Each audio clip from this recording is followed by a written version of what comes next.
some for Dave. We got some for Jeff. Got some for Stephanie. Thank you.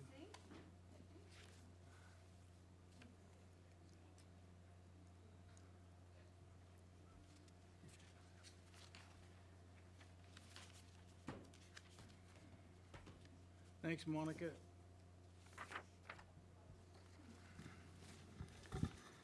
The paper in the mail.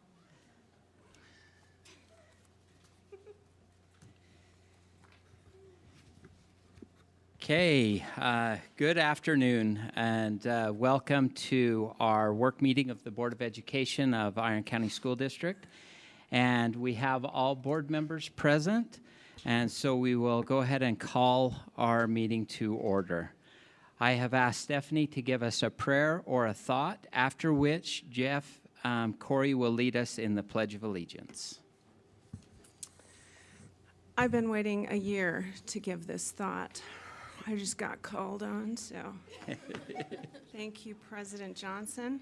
And I'm not praying today. This is one of my favorite quotes of all time ever. And that means a lot because I've read a lot. Letter from John Adams to Abigail Adams, post 12 May 1780. You've got to read the whole letter because, in fact, as I've read many of those letters between John and his beloved wife Abigail, they're about toothaches and hair loss and filthy quarters and difficult work, help. They do not much consume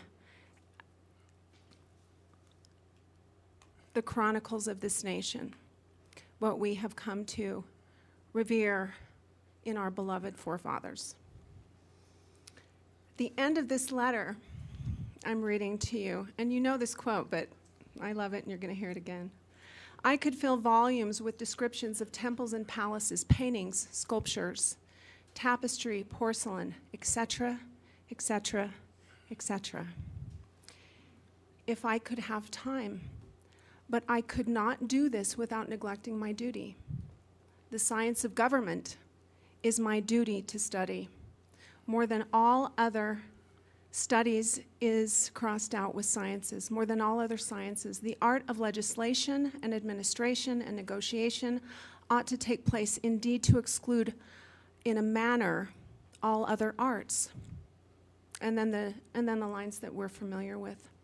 I must study politics and war, that my sons may have liberty to study. He has painting and poetry, and then he crosses it out to write mathematics and philosophy. My sons ought to study mathematics and philosophy, geography, natural history, naval architecture, navigation, commerce, and agriculture, in order to give their children a right to study painting, poetry, music, architecture, statuary, tapestry, and porcelain. May we honor his good intentions. That's my thought. Thank you. Please follow me in the Pledge of Allegiance. I Pledge allegiance to the flag of the United States of America and to the republic for which it stands, one nation, under God, indivisible, with liberty and justice for all.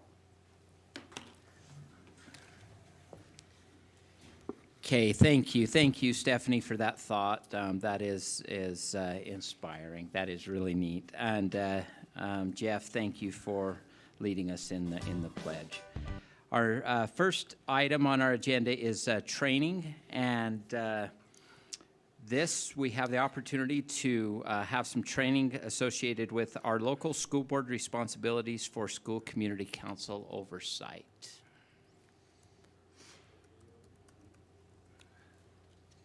So this is the video that is on the state website that is for school boards.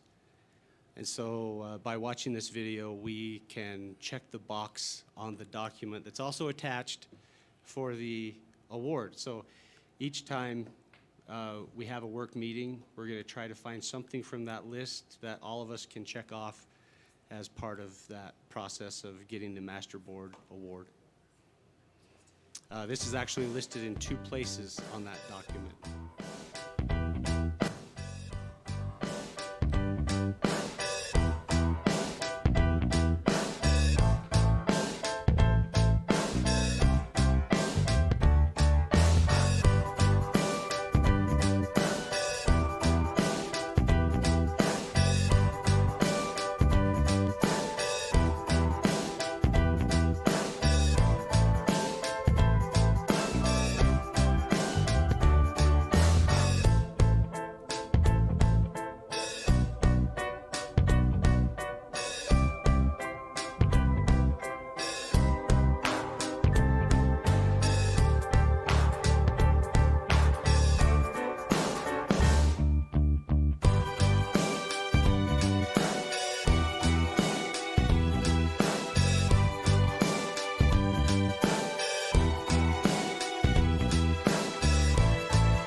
You're welcome for that.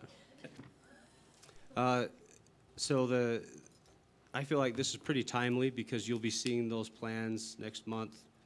The schools have been working really hard on those, and I know Roy each year goes through those, and rather than having you look through some really awful website pages, he pulls those goals and those action steps into slides for you so that each school will have a slide with all of their information so you don't have to go searching for it. And so that's really nice, and we appreciate his work to do that. Do you have any questions about the board's role when it comes to school community councils? Some of those, just to be clear, some of those, obviously, when it says the board, it means usually that's delegated to someone. And we do make sure, for example, the board's responsibility is to make sure that these school community councils are trained every year. We make sure that happens by requiring the principals to do that with certain materials that we provide to them. And they do that, and they provide an assurance that they have done that each year. Anything else, Roy? I noticed it said May 15th was the drop dead deadline, which does not work for our board because our approval, so ours is April 1st. That's not an April 1st joke. So that way I can get them ready for you for your April meeting, and that still gives you time. If you were to reject something, they could go through the review process and do that as according to the statute. And I would just suggest, if you haven't had the opportunity to go to some of these community council meetings, to go. I still attend Parowan's community council meetings as time permits, and it is really neat to see the parents' involvement, the parents' interaction, really looking at utilization of these dollars for their specific schools, and to see the needs and to see that perspective as it comes through. It's really kind of a cool thing. And to see the community involvement that's there. A lot of times we think the community's not getting as active in the schools as they truly are. There's some great discussions and some great opportunities there. And so I would recommend, if you can, to swing in and to view those community councils. They're kind of cool. Superintendent, the trust land committees at each school, is the term on that 1 year? Or does that No, vary? it's 2 years. Okay. And the thing is, though, that kind of depends because you're supposed to have a student in the school. And so but you can still stay on for that final year as long as you can finish out. So that's right. So it is 2 years.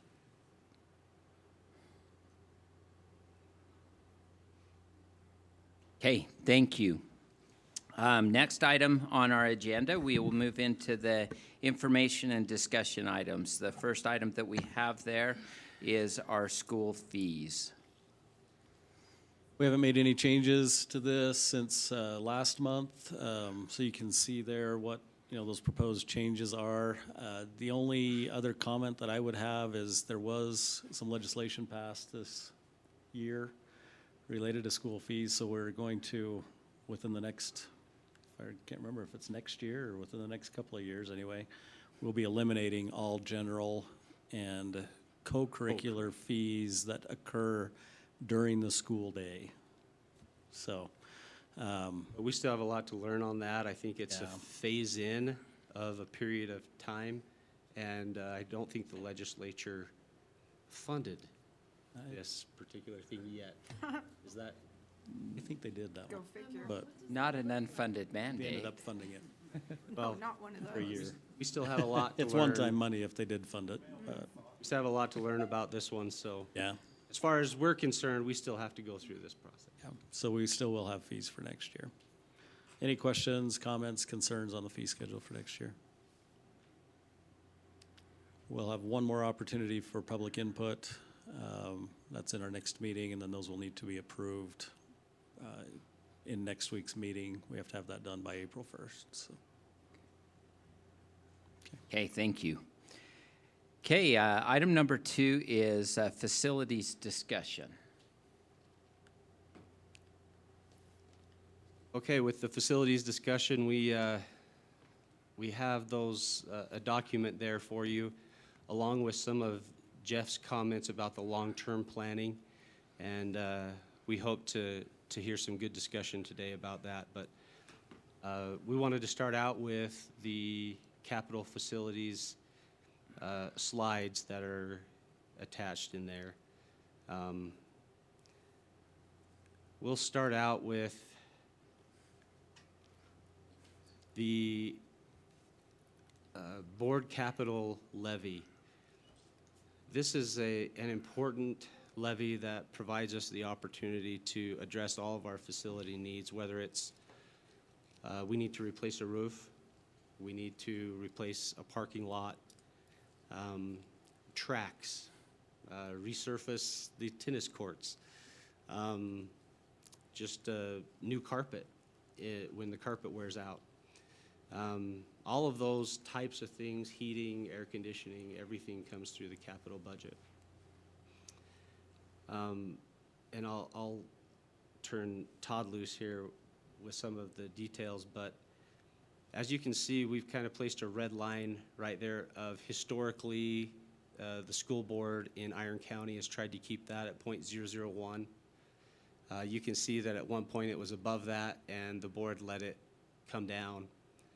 And then it started to come down in 2018 and they recognized, oh, we better get that back up. So they did truth in taxation in 2019 and brought that back up. Since then, though, COVID hit, and it was very common for across the state to not bring that back up because of the economic situation that everybody was in, and it was just a really hard time for everybody. However, you can see that that levy is dropping consistently. We are growing, and with that growth comes extra cost for us. But the way the capital levy works is that you continue to receive the same dollar amount. So the average homeowner is going to pay less every year unless you address it and bring it back up to that level. So you can see if we were to continue this trend, again, due to growth, due to inflation, our costs continue to increase with our revenue not matching the need. So what happens is you can imagine any entity that lets that go for too long is going to start not having the ability to address the facility needs that are needed. Todd, do you have? No, you've explained that pretty well. I don't know how much more you'd like me to elaborate. Do I'm happy we- to if you want me to. Do we know, estimate what the gap is between where we are now and the .001, how much money that is that comes in? Is that in here somewhere? You mean what we could What collect if could we be bump that getting? up Well, to? how much are we missing out on not having it at .001? Did we have that in the slides? I can't remember. Before you go That's- there too, I do have another clarifying question. I think the only way that the dollar amount goes up, if I understand correctly, is on new growth. Is growth, Right. correct? So that does raise the dollar amount, but nonetheless, the percentage of, on all properties and property taxes continues to fall off. The new growth gives you new dollars, but if it was up to the .001, it would give you additional new dollars. So that does kind of figure into that, just for information. Yeah, so if we were to bump up based on 2023's numbers, it's a little over $2 million that we would collect there. And yeah, we'll kind of see that in these next slides. But that's about where we would be. And then the other Additional clarifying, collections, plus whatever growth we have from 23 to 24. the other clarification too, I think I understand this, is that it's, as property values go up is why the percentage of that Correct. drops. Yes, as And property so- values go up, so revenues stay level. As property values increase, the rate decreases to maintain a consistent or constant revenue amount coming, or revenue stream, correct? But again, there's no inflation built in, and it's that way with all of our property tax levies. The maximum rate allowed by the state in the capital local levy is 0.003. We're obviously well below that. There is at least a district or two in the state that keep theirs right at that maximum,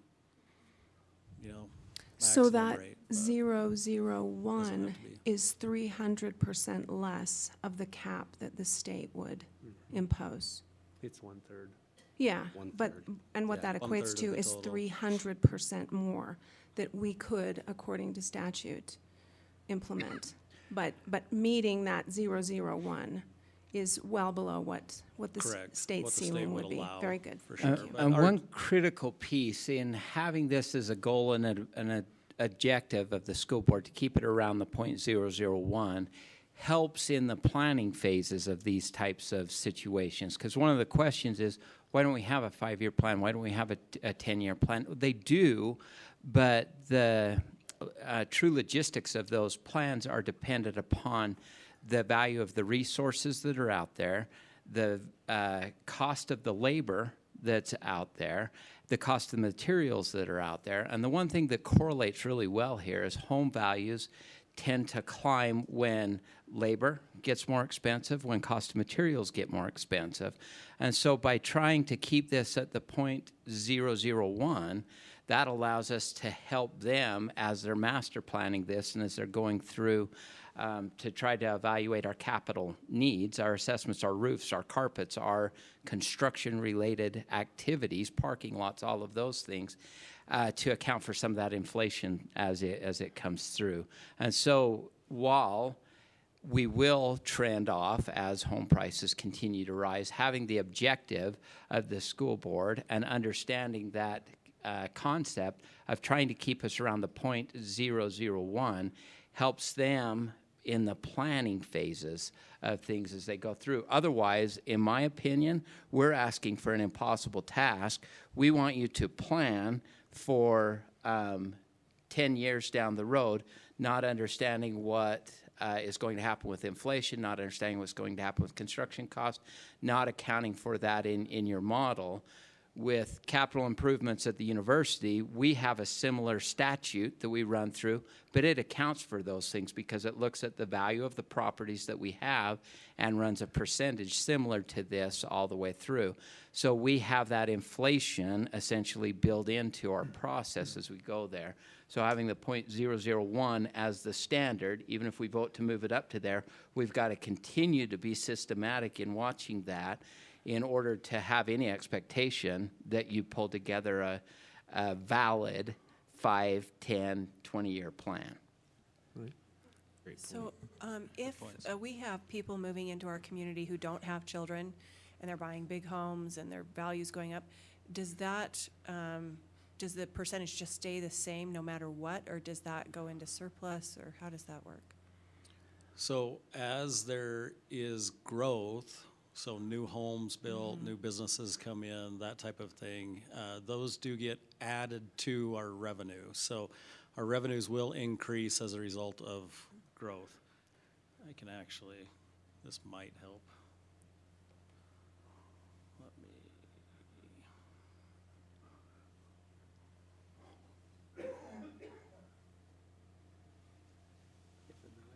Which, just as you're pulling this up, the one thing that advantage that it has for us is typically with growth, even though some will not have kids that are enrolled in school, a certain percentage always will.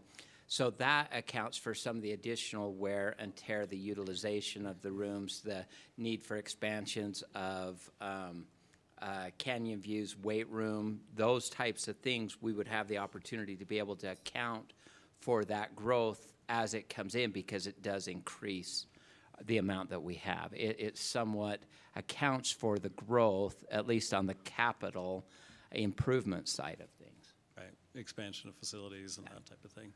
So, So, do you mind if I interject one thing too? Because Jeff just asked the question, I thought it would be best answered throughout, and you can clarify this more if I get it wrong, but he said, so if the value of your home goes up, don't your property taxes go up? Technically, no, they don't. And nobody really understands that very much in the public. It's the percentage. So what you pay in property tax stays basically the same. The only time you'll see a shift in that is if the state changes the large entity taxation, like the railroad, the mines, which they did. They lowered that substantially, which then put a bigger burden on the residential side of the property tax burden. That's why some property taxes went up considerably this last year. Partially was because of that, and people don't understand. So there was some other reasons, but it's kind of confusing to people. But inflation just keeps working this off. And so bringing it and keeping it at that level, you will pay, if you bring it back up, you're paying the same percentage. If you bring it up often, but if it gets let go for years on end, then you really aren't paying anymore. You're just paying a lower percentage. Let me add a little bit to that explanation, because it's not always true that if your property value goes up, you won't pay more. Right. You'll always pay the same. It's if your property value increases at the same rate as the average property does in the county. If your property value increases higher than or faster than the average, you will pay more, because then your proportion of the total tax being paid by all of the taxpayers in the county is more than it was the year before. If you did an addition, or if you're in a part of town, or whatever it might be. Right. Yeah. Yes, Yeah. I'm sorry I missed that. So That there true. there is that, and some people will see increases in their property tax just based on their property tax value increasing. But it is because their property increased in value more than the average property in the county So Todd, did. can your property values increase if you don't do any additions like Dave Yes. states, or any improvements? They can still increase if you Yes, just leave your house as is. We see different types of properties, increasing fast in value faster than other types of properties.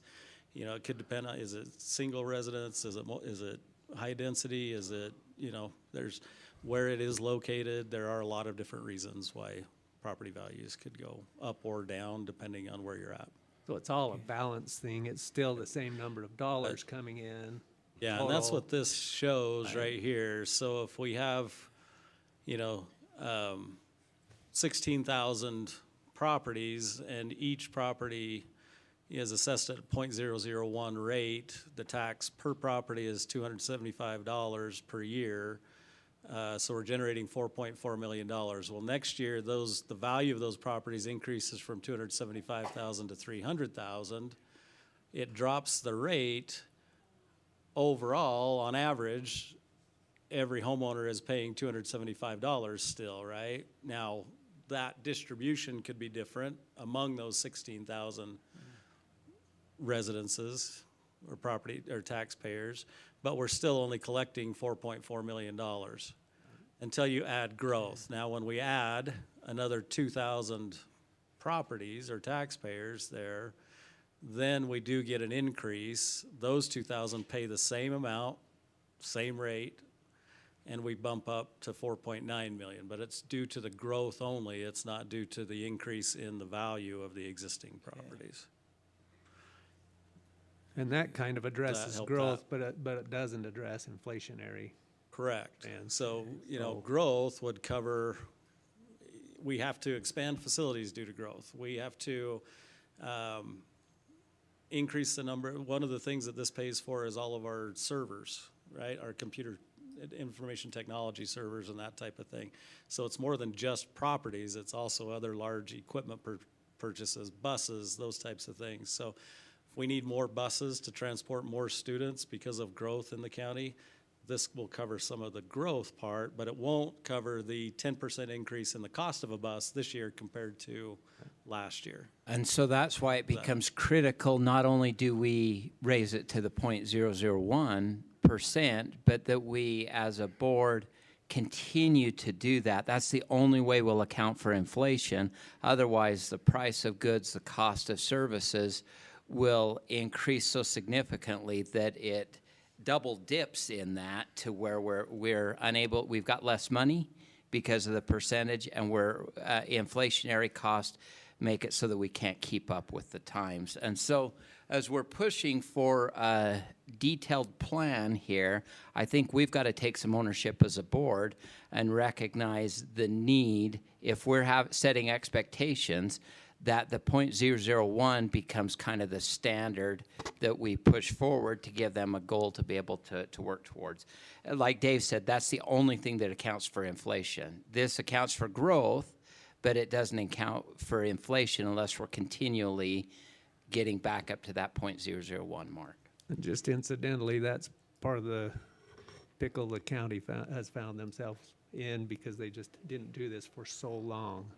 And, you know, it's really not the best thing, even though it sounds great, to say that you haven't raised taxes for 20 years.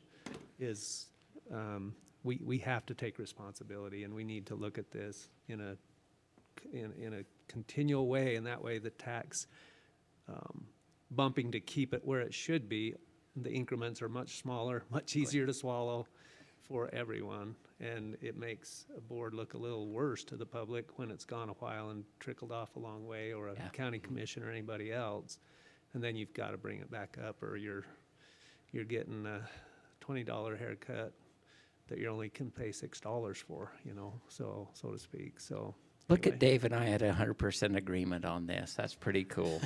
Guys, put this in the minutes. Well, we certainly don't want to go much longer. It's definitely dipping. Yeah, and so the only way to increase this is through the truth in taxation process. And people get really grumpy when you have to send out a notice saying that their property taxes are going to increase by this percentage or this amount, you know, type of a thing. Whereas if you can do it a little bit at a time, it's a little easier for people to work into their budgets, and people don't get quite as grumpy about it. Quick question. Is it a fair estimation to say that as we look at that graph from 2014 to 2023, that tremendous gap is pretty much just inflation? Right here, The difference between the bars. yeah, it's increases in property values over Yeah, that but, period of time. but, So, and we understand you're the incredibly erudite accountant. But for those of us who are liberal artists, is that a fair way of saying it? it's inflation in home values, yes. Okay. Which is It's a reflected. big- Specifically home values. It's a big spread. Yeah. Yeah. And what that means is services and facilities are suffering. That's what that means. We've been doing a lot with a lot less. Okay. And that's what drives home prices. That's the interesting thing. So that's what I like about this, is what drives home prices is availability of manpower, resources that are out there, the availability of materials that are out there to be able to do the job. Well, that's the same thing Hunter's up against in any remodel project, update project, HVAC upgrades, any of those. We're competing in the same markets. And so it's very reflective of the challenge that we're having, because if we ask him how much could you do with the money that we had before compared to now, he's seeing this exact same dip in the ability to be able to take care of the capital needs. Yep. Is that accurate? Any other questions or things on this particular one? Ready to move on? Yeah, on the next one, we want to make it very clear that truth in taxation is required to increase the capital levy, but it's the revenue from that increase that provides us an opportunity to take care of needs. And one of those ways that we can take care of needs is to take some of that gain that we would have to be able to make a payment on a bond that we would, you know, go out and get in order to take care of some of our projects. So we could make a payment every year for a period of time, 20 years. And that revenue is so critical for us to be able to do something like that. So one of the things we could do if the capital levy was raised to that historical level is that we would be able to do an addition on the Canyon View High School, and we'd be able to address our transportation needs. Our buses, we have outgrown our current location, and the facility is just inadequate. There's not enough room to work on the number of buses that need to be worked on every day, not to mention the white fleet. One problem that we run into is this was one of our priorities in 2021. It was included in the 2021 bond. But we have just been talking about the crazy increase, the inflation of everything, including the costs of construction. So by the time we do the CHS science project, the CVMS edition, the CMS edition, and East Elementary, we're well over budget. And that's, Parowan too, I forgot Parowan. Yes, don't forget You can't forget Parowan. So the Parowan project, which is underway now. So once all those projects are done, we will be over budget. So we'll be dipping in to our capital budget to help us. And that leaves transportation out. Now, we can't put transportation on a future bond because we already put it on a bond. And that would be really not good. I'll just put it that way. But it is not a huge cost comparatively to some of the other projects that we've been looking at. So this idea, as you can see here, the maximum debt service would be 1.1 million. That's what we would have to pay every year.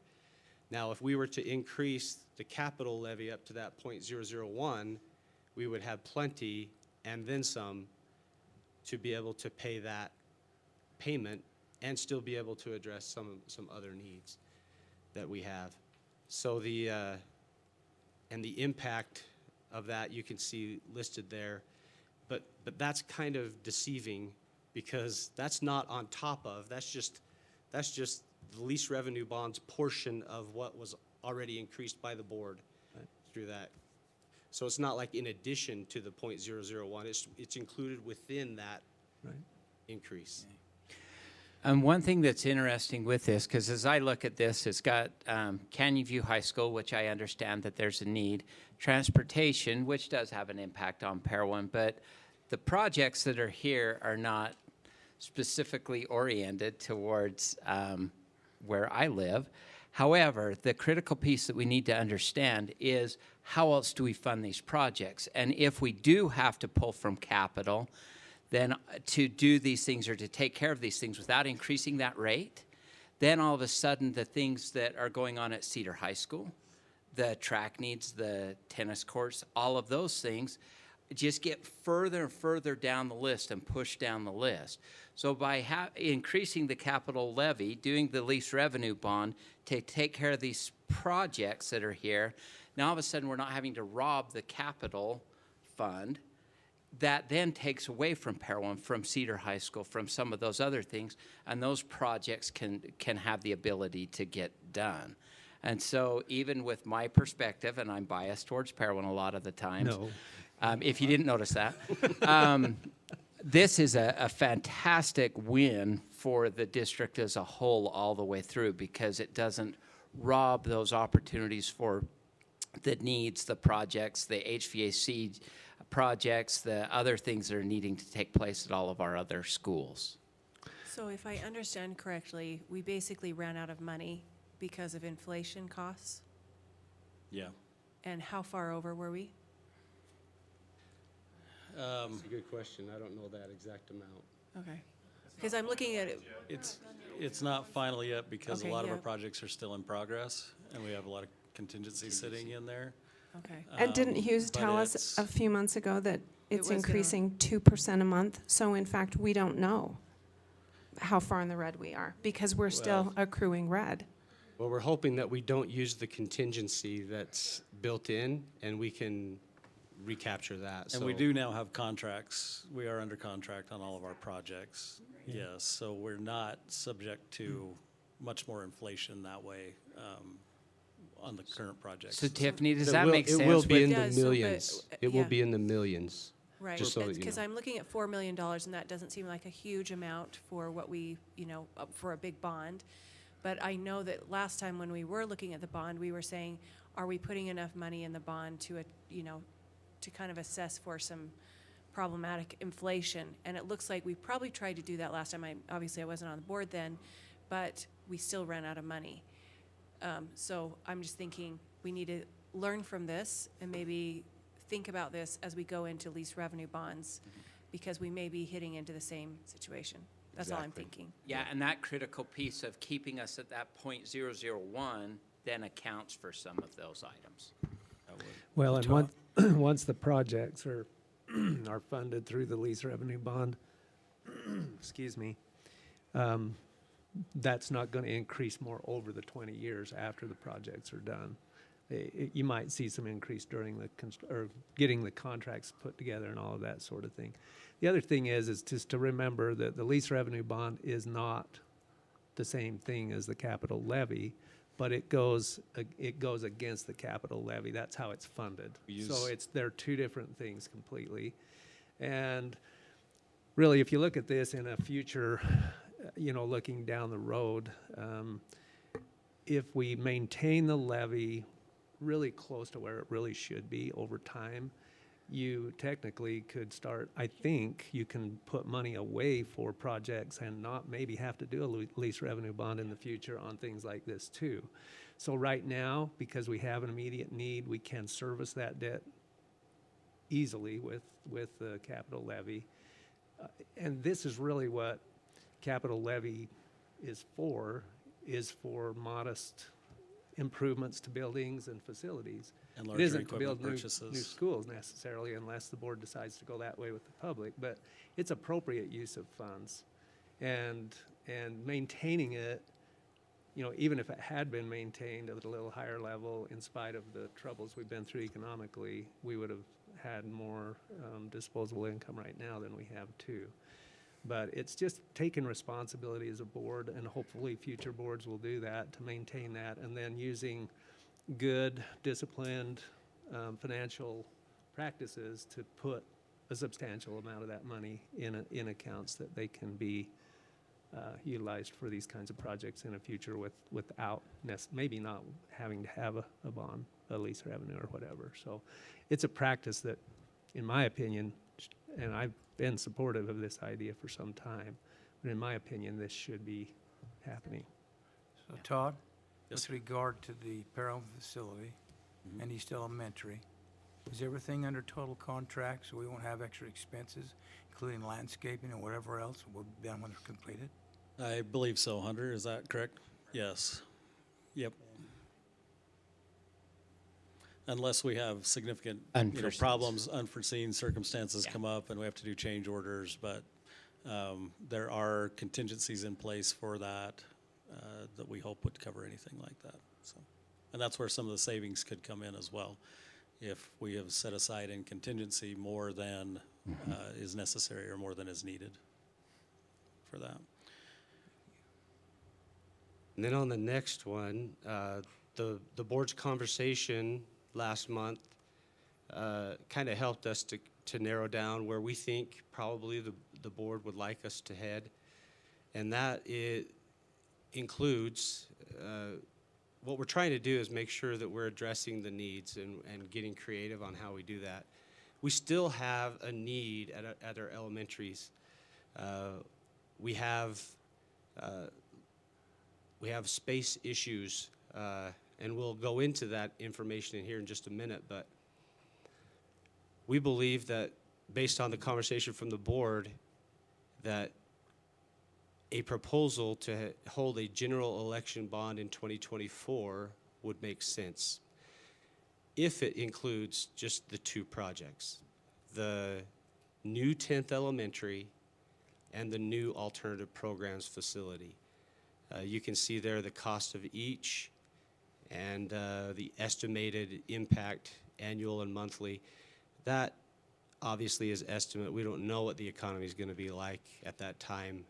Those numbers could be better or worse, I don't know. But this is all an estimate, but the idea would be that if the board were able to give us an indication that this is what you would like to pursue earlier rather than later, we would then be in a position to put our ducks in a row and really hit the ground running, especially at a time like summertime when community gatherings and events are happening and we could really get the word out. So that, again, this is a proposal based on the conversation from last month. I don't know if there's any questions or thoughts. I think it's good. So- Yeah, go ahead. So are we thinking this, so a lease revenue bond and a general election bond? Like, so you would split the projects?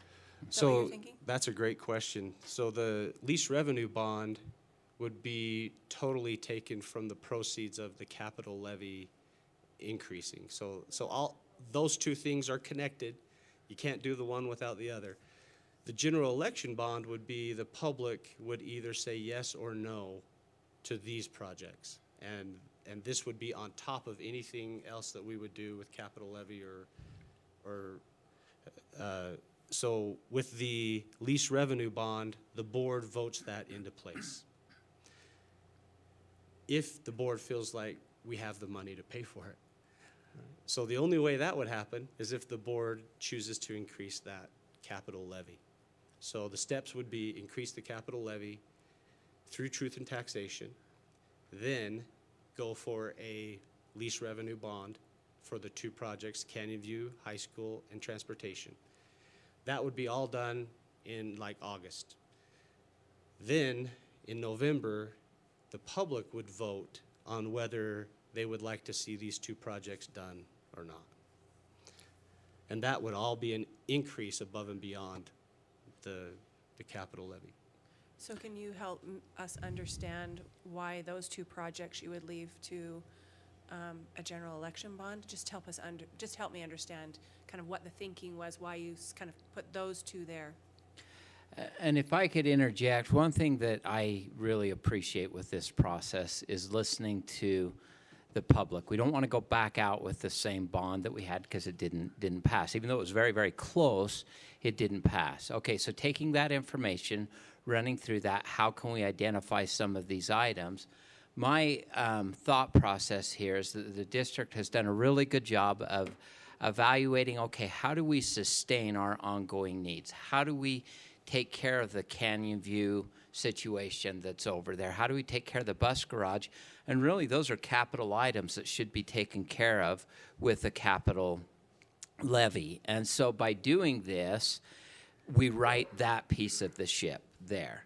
Then our growth with the alternatives program facility and the 10th elementary, we kick that back out. If the public votes against those, we still have some challenges, definitely, but they're not the dire needs that we're up against right now. And so it gives us some opportunity to be able to evaluate that. But we really take the information that we got back from the public, and I appreciate that's what these guys have done, the concerns, the issues, and come up with a solution that still hits the mark but doesn't take the control totally out of the public's hand and just say, well, we're going to do what we do regardless of what you think or what you like. We are doing what is required, raising it back up with an acceptable level of the tax levy, taking care of the projects we can afford to do within that level, and then going back out to the public and saying, okay, we've listened here. Here's our direct needs associated with the upcoming growth. And we So- go ahead. No, go ahead, Jeff. The public will see that we've taken out turf, and we've taken out ADA programs, ADA playgrounds. Playgrounds, yep. Yeah. The thing is if we were to put these as also a lease revenue against a levy that we would have to impose, we do have a large risk of offending the public. I think these two projects, which are, I also consider to be critical, I think both of them are, the elementary and the alternatives. But if we were to put them all on the same, on another bond, we still wouldn't accomplish what we really need to do with that capital levy as our sustaining funding source for improvement and for, you know, like I said earlier, modest additions or needs that are needed in an existing facility for the most part. We would still not have addressed that. That's one reason I really like this proposal, is it addresses both sides. Yes, it is going to be a tax increase on both sides, but the public will vote on these that are the big projects. We as a board are taking responsibility for maintaining our facilities through the capital levy and the lease revenue bond, going against that, which is, in my humble opinion, it's responsible use of funds and using that mechanism to fulfill that. Then it's there where it belongs, and hopefully future boards will just address that often, every 2 or 3 years, and keep that capital levy where it really should be, to make these kinds of things like the Canyon View High addition, those types of things possible. And so I don't know if that helps with No, any. I guess I have a couple more questions. One is, if you go back out to a general election bond and educate the public, it doesn't matter really how many projects we put on there, whether it's 1 or 7, it's the same amount of work. You've got to go out and create videos and go around and talk to all the groups. So you're going to put the same amount of, you know, whatever, $50,000, $100,000, whatever you put into it last time, we'll have to put into that again, into a general election bond. So I think and sometimes when I'm asking these questions, I'm also asking things I'm sure the public would be asking. So that's why I'm asking that. So I'm wondering, we'd have to put the same amount of that in.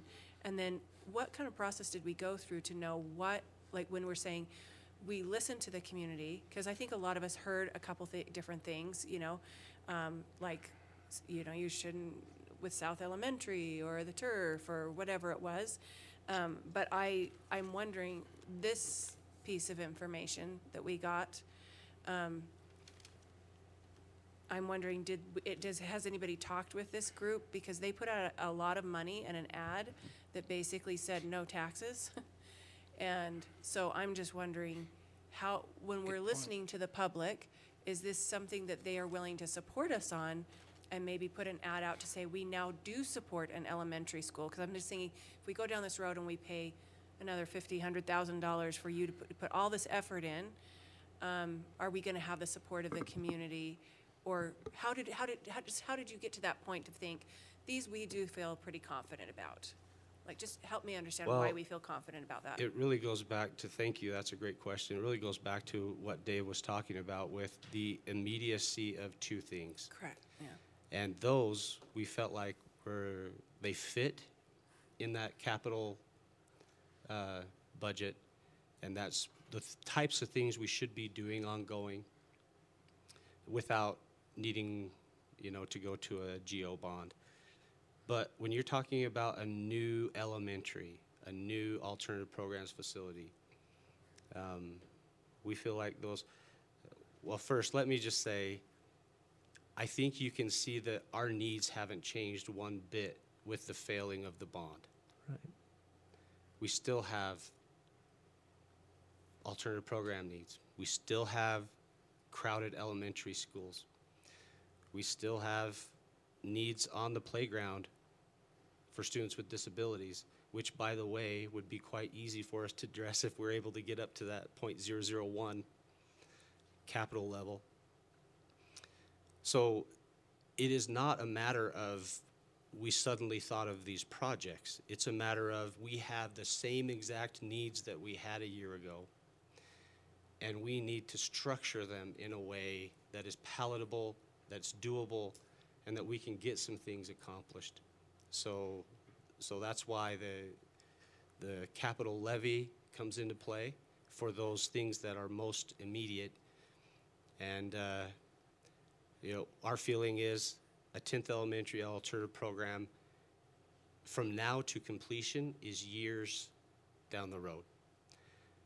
So are we okay to wait for several months and hear from the public on those and maybe be several months behind, possibly, we're okay with that. We want to hear what the public has to say on those projects, and it doesn't cost us really all that much in the way of time.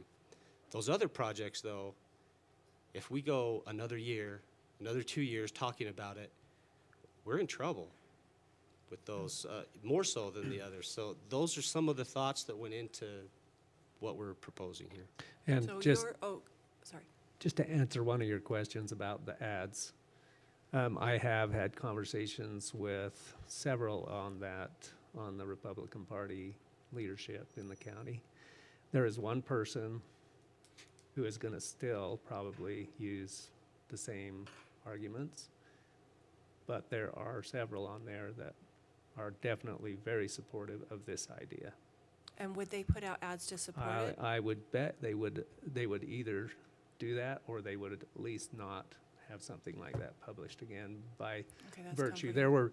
There were concerns in other areas of the last bond that I honestly don't know why they were willing to still put that out, because it was not based on good information, but I'm confident that we're gonna see at least a better approach from that than we did this time. It was very disappointing. And Yeah, it's, just because, I mean, it really just cuts out the elementary school completely with this Yeah. ad yeah, saying that we are not growing, Yeah. we do not need a school, we, you know, and so Yeah. I just wanted to ask the question, where did we get our information that we thought, you know, and obviously, if you're willing to go through all of the work again, I mean, I don't want to throw another, you know, $100,000 away on all the effort you're going to put into it, but if we feel confident that the community will be more receptive of it, you know, I feel like it's great you've done your homework.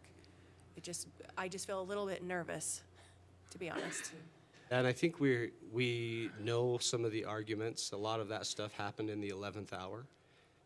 We now know some of the concerns that people had that again, you know, we saw YouTube ads in, you know, the week prior to November 21st that weren't there, you know, before that time, and the newspaper, of course. But anyway, I really think that you're going to be seeing some data here that will help us to be able to portray the needs in a better way. And at the end of the day, it may get defeated. We're not saying this is a slam dunk, but we think this is the responsible way to move forward and the respectful way to our community. You know, to say we're going to come back with an adjusted plan and see what you think about that. I think one other point that should be made here is these proposals that we have in front of us are a response to the things that we talked about as a board last time. And we could have gone another direction, but it's up to us as board members to also be the ones that feel out the public and what their sentiment is. That really should not fall on the shoulders of the administration all the time to do that. This proposal is reflective of what we talked about, almost to the T. I think there was some really great creativity put into we already talked about the levy, raising the levy to where it belongs. And the fact that we can do what should be done anyway and take care of these two projects, or these other projects that are on that side of it with the lease revenue bond is awesome. I mean, that is an awesome creative way of doing that, because that's where the lease revenue, or that's where the capital levy ought to be anyway. And then bringing these two back in, yeah, like I said, everybody knows that everything's a tax increase. Everybody knows that, no matter which side it's on. This respects the public. This is what I think we all saw this, and we don't want to go back against that. But I think I'm very confident that this will work personally, and I was really thrilled to see how the creativity with this and the levy was put together. So I credit you guys with a lot of good thought on that, but they were, again, following the board direction in doing that too, which I always appreciate that too. And I want you to know I appreciate it as well. I think it's very creative. I think it's a great solution to all the conversation we had last time.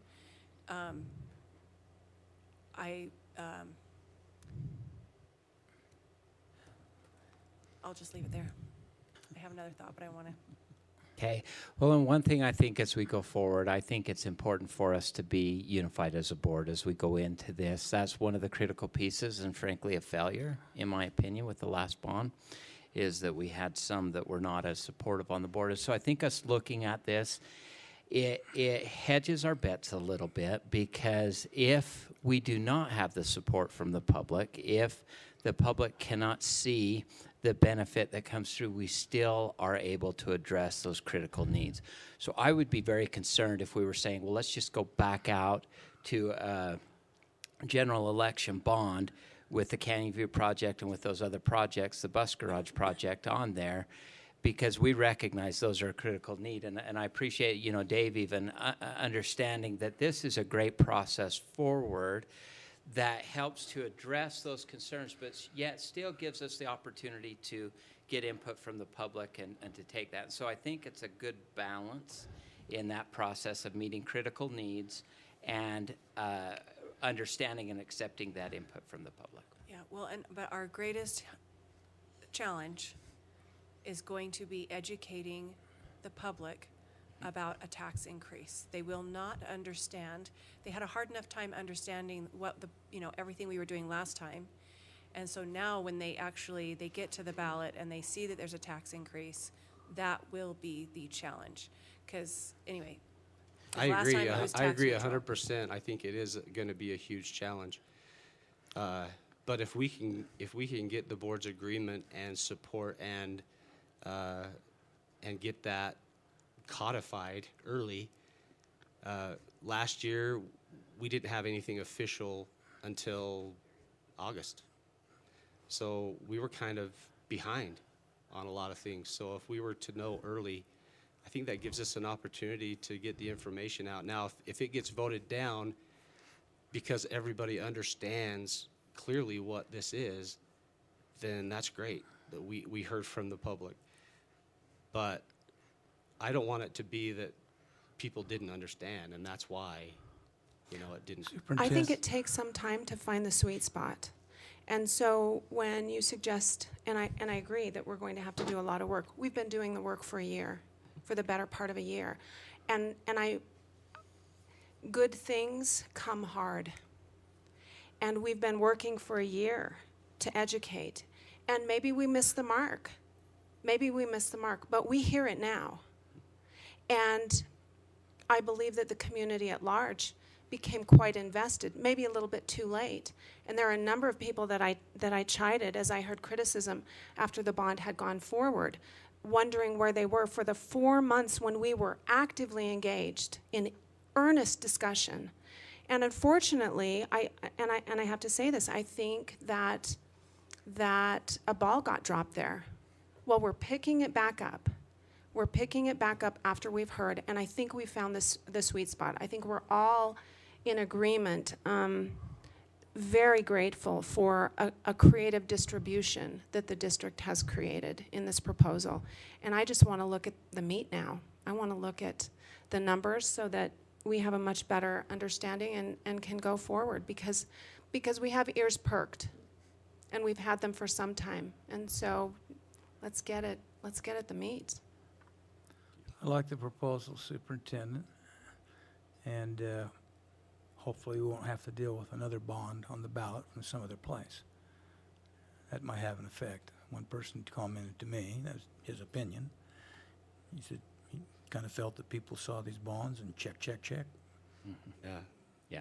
Yeah, definitely. Check, whatever, That was a tough circumstance that was Yeah. beyond our control. Yeah, they saw him put those two things on there and just, Well, and I actually think it will be harder than just check. Will be your taxes will increase.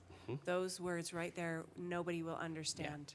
It's good. Well, not they won't understand, but even the most people who are involved and they try to get, they're more proactive in their education. It's still hard.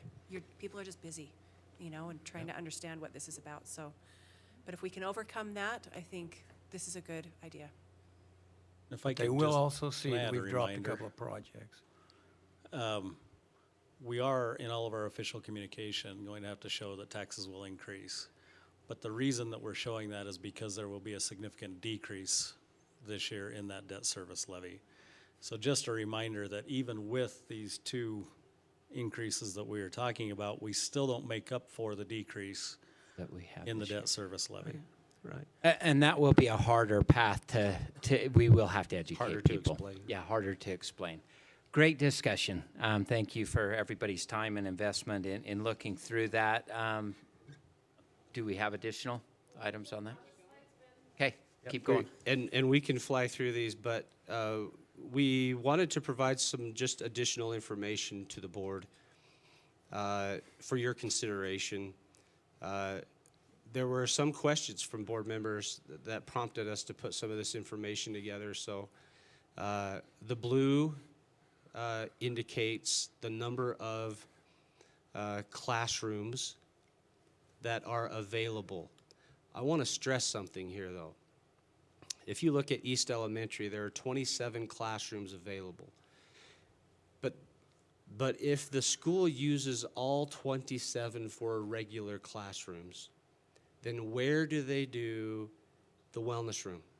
Where do they do their science, their art, their music, their... So when you see a school that has 2 classrooms that aren't being used for regular classrooms, that is not enough for an elementary school to function.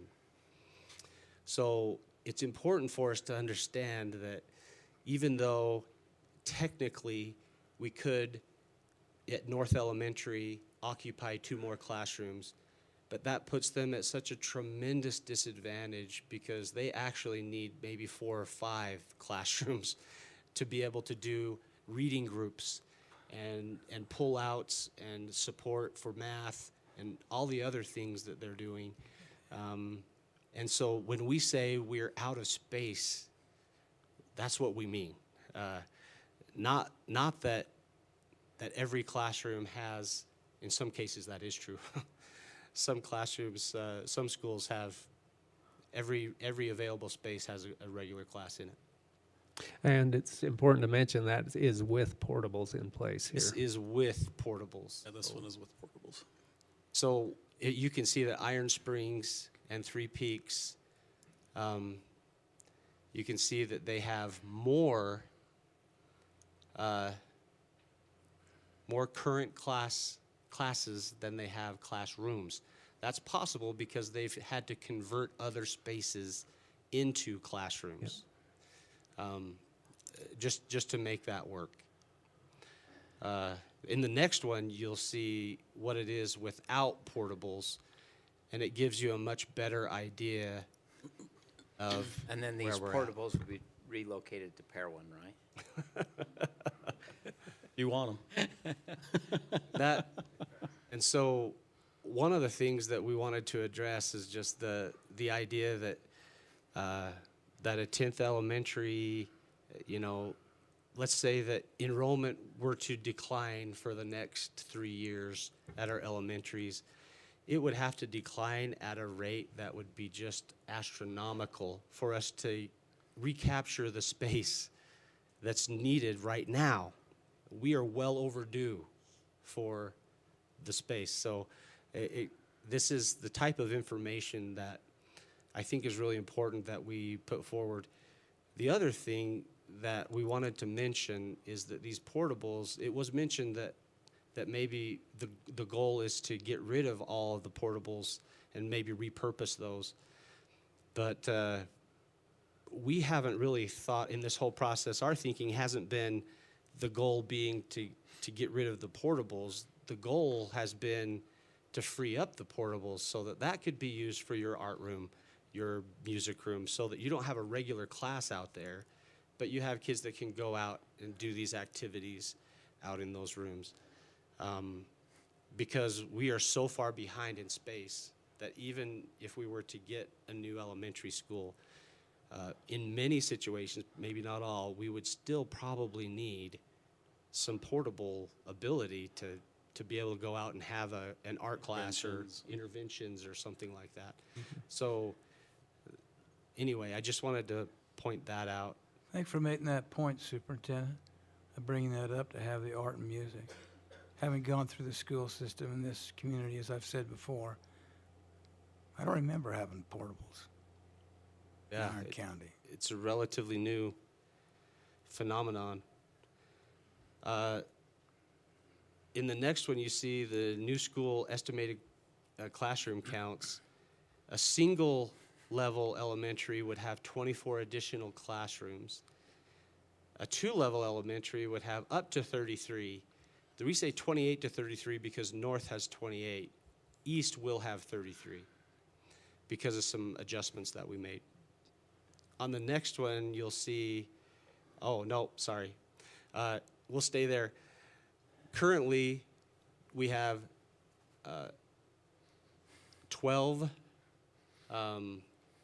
classrooms at the elementaries that are in portables. So just to give you a comparison, that's half of a single level elementary school. Don't we have more than that, though? Or you actually have classes in those 12, but there are like 22 classrooms or something, isn't there? That also includes the secondary. Oh, the schools. secondary portables. This is just Oh, Cedar okay, area okay, yep, elementary yep, schools. okay. So 12 classrooms at the elementary level equates to about half of a single level new elementary Are school. the cost of those different types of elementary the same?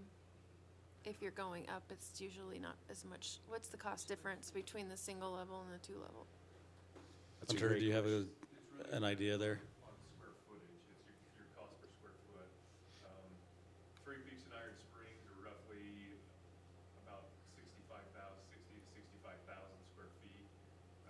The new East Elementary is right around 80, just under 80,000 square feet.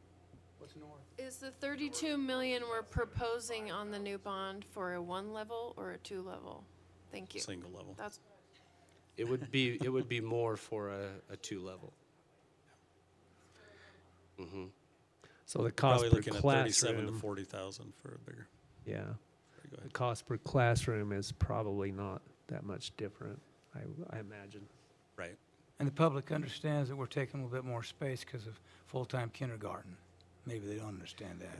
Well, But that I don't came know if they about. understand, but they will. Yeah. They will. Hopefully, we can get that understood. Full-day kindergarten is massively successful and extremely popular in this community, and I think that's one of the things that we need to make sure people understand is that that comes with a cost of space. Right. So, But the cost per square foot for a two-level is less than a single. It's going to be pretty similar. Okay.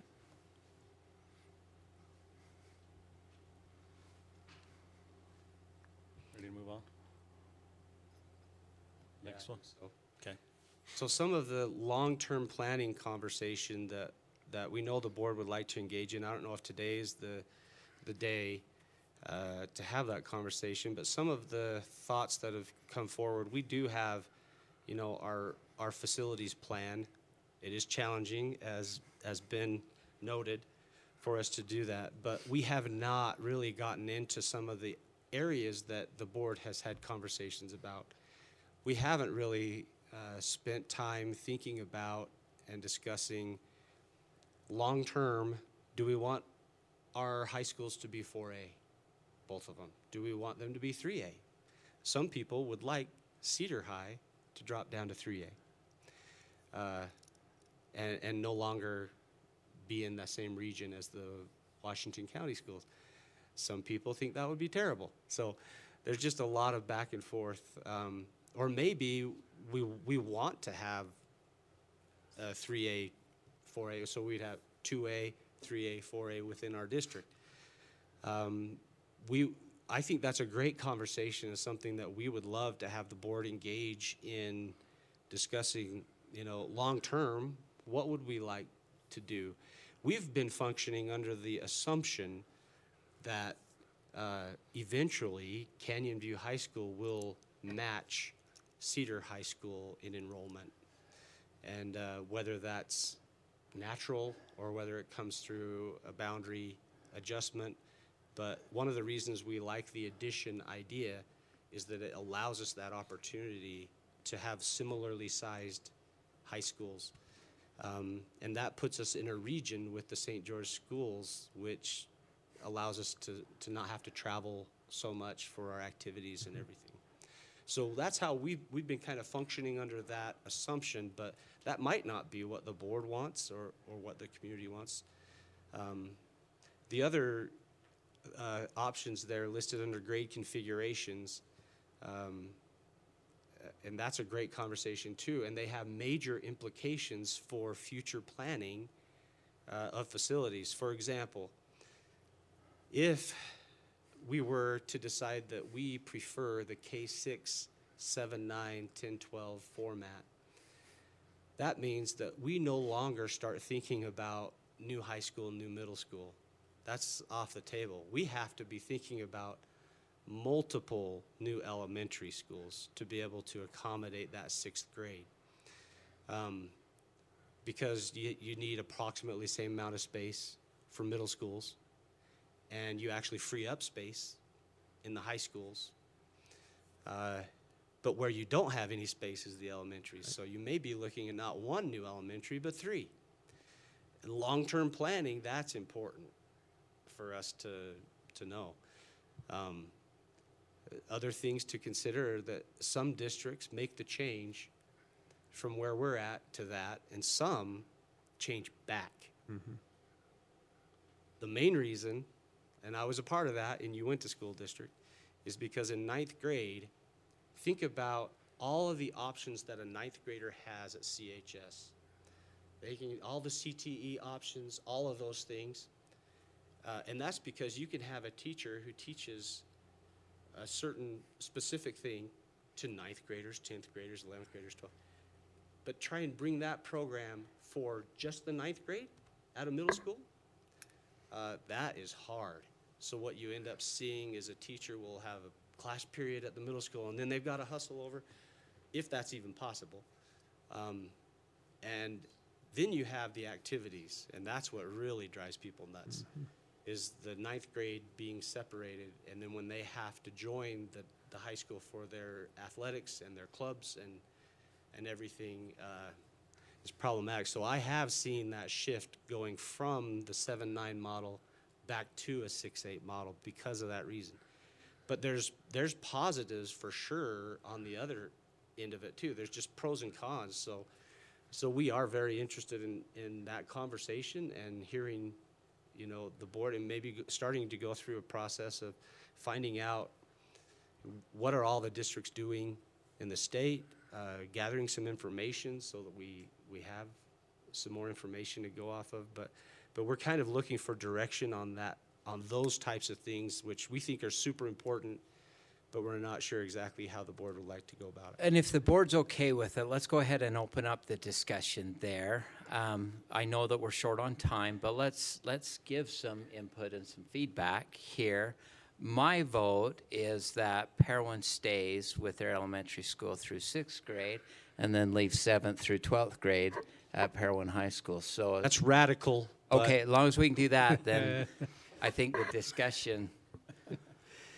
Me and Ben think alike on that too. That's the way I grew up. So anyway, there's a variety of things that could be looked at here too. Building an elementary school is a lot less expensive, but building a middle school is technically a lot less expensive than a high school too, when you consider the outside necessities and all of that too. So you could look at a variety of things, like especially if you wanted to push up into 4A with both high schools here in the district, which I think is honestly a very good idea.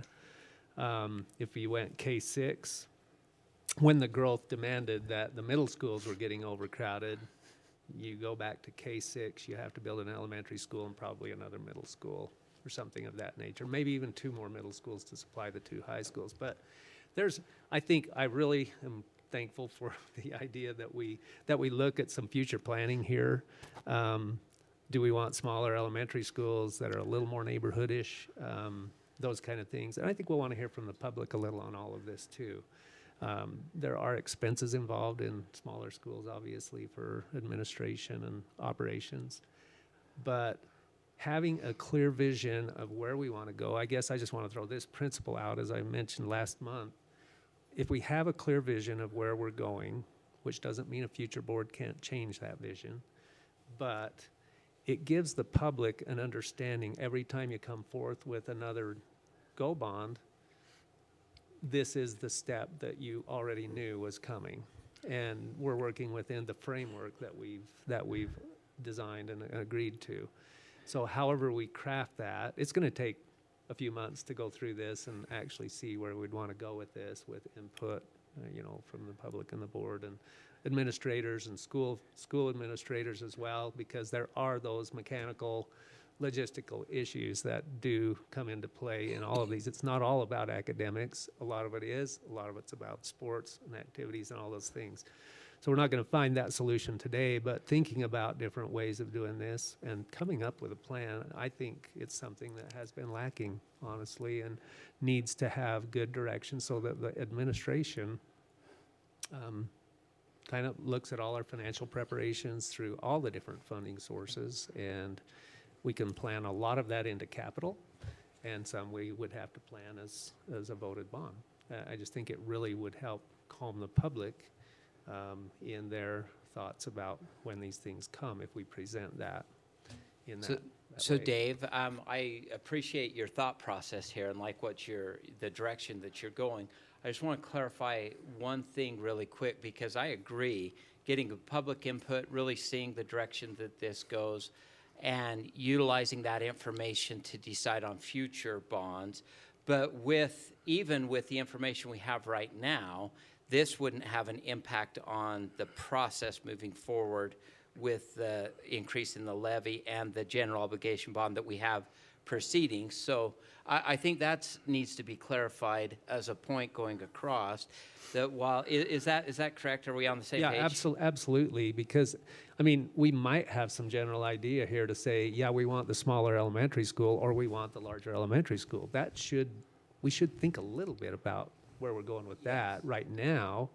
To meet the the immediate need, we should think about that. But then as we kind of think about what our vision might look like in the future, I think we can tie the two together, but we're not going to have time to do that right Exactly. now and get these things moving forward the way that they And need that's to what I be. want to be clear in, is that we don't want to drop the expectation that we continue down this long-term planning, but we don't want to prolong the process of, are we going to go this route with the levy and the general obligation bond? And so, yeah, I think we're on the same page. Well, and I think your question was really, let's open and talk about this long-term, these couple questions they have here.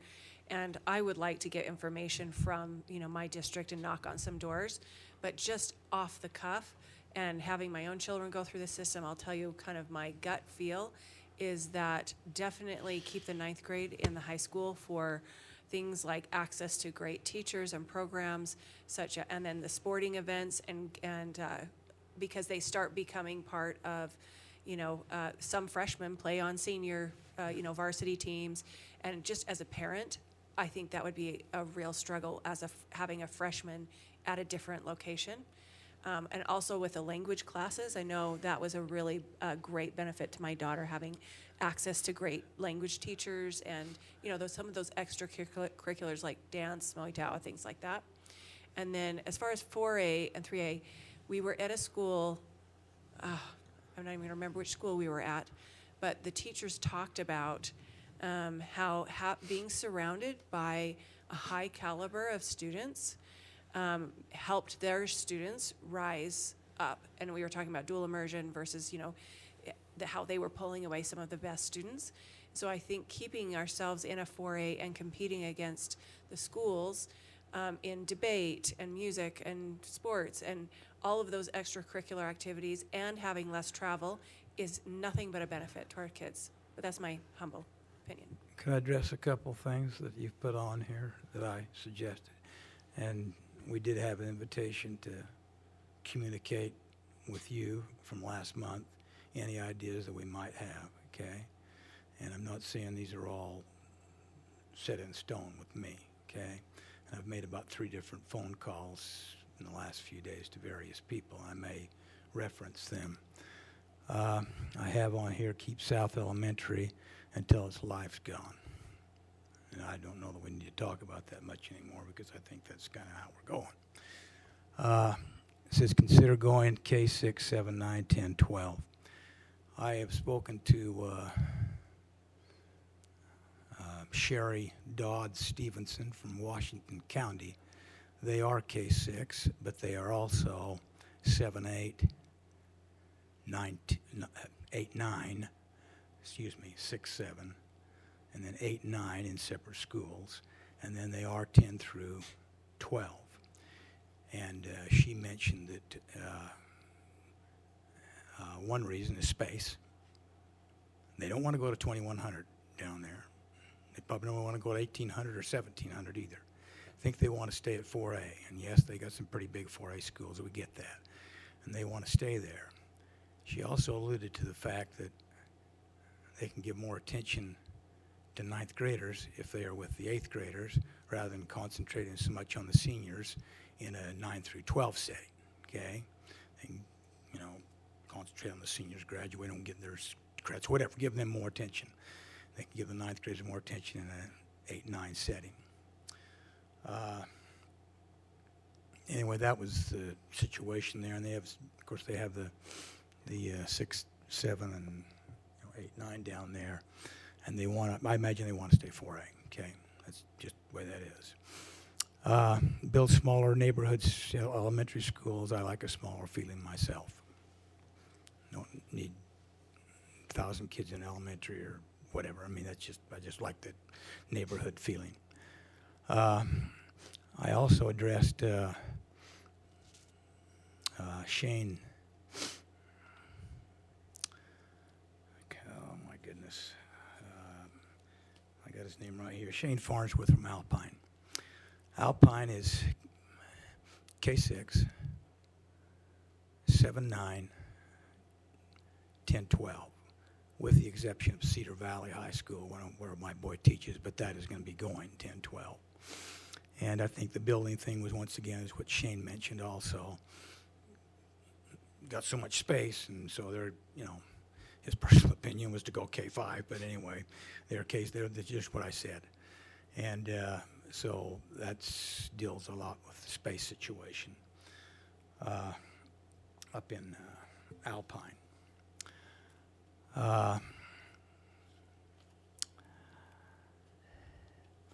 I also contacted, let's see what I've got this on here. Smaller elementaries, population growth, bill where you've got the population. And I put out return to 7-period schedule versus the block. And I addressed this also.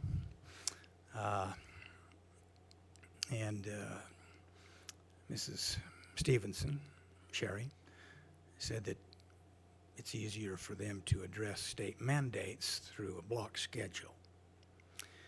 I think most of the schools in the state, high schools, for instance, are block. And I didn't know that Alpine was block total secondary. They're block 7-12. But that was one thing, to have the block schedule to address, the needs on that schedule, give the kids more opportunities. I get that also. And of course, if I was teaching, I would prefer something else in foreign language. I get that too. I'd prefer everyday contact. One other thing alluded to, backtracking with Mrs. Dodds, and she alluded to this, is to the maturity level of ninth graders in high school, if you want to say seniors or whatever. She alluded to that also, and I think that they're pretty set on staying 10, 12, and the main reason I think probably was the space situation. Bond for certain facilities, we've gone over that. Have Cedar High remain at the same classification, so on and so forth. I also talked to the vice superintendent of the state, assistant state superintendent. He may be over instruction, and that's Dallin Nielsen. And he talked about trimesters. There's some districts that have trimesters and earning credit, and if they're on trimesters, they can, if it's a 6-trimester thing, you can earn, 9 credits a year if you have 6 trimesters. And one problem with that, the trimester, was the fact that when the kids become seniors, you know, some of them have a partial schedule, and they have kids hanging around the school, and maybe they're wandering halls or whatever. So, but there are trimester schedules in this state also. So anyway, I did talk to a few people, and like I say, most people are block. I don't know of any school that's still, you know, 7-period day, any high school, and they didn't know of any either. So people have gone most of that way. Anyway, those are some of my feelings on that. I asked for information if there was better performance on a 7-period schedule, and Shane Farnsworth, he basically said probably not much difference, and the consensus was, what his thoughts was, basically depends on the teacher in the class and what they're doing with their time. So, and anyway, those are some of my thoughts. So I'm a little feisty today, so I've tried to keep my mouth shut for a hot sec, but we're just gonna go for it. So my personal opinion, if I had my way and could do whatever I wanted, I grew up in a 1A school that was really a half an A school, and we were 7th through 12th, that wasn't a big deal. 7th graders interacted with 12th graders, we were all fine, we survived. K through 6th, I don't know. I think that how our schools are structured right now is great. We couldn't pass a bond to get another elementary school. How are we going to pass a bond to get all these other facilities? Because it does cost a lot of money. I do like the idea of it, but I can't say it's realistic. If I had my way, I would have small neighborhood elementary schools. It would be very simple. It would be very small. It would be my half an A school elementary school that I grew up in. But that is not the case for Iron County, so I understand that we need to stay with how things are for facilities.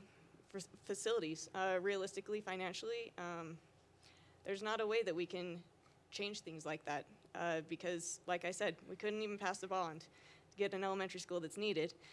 And, I mean, if there's any issues in wondering how classroom space is or isn't being used, you can go take a little stroll through Iron Springs, obviously with permission, or, you know, really any of the other elementary schools, and see what our great principals and their staffs and those students get to live in.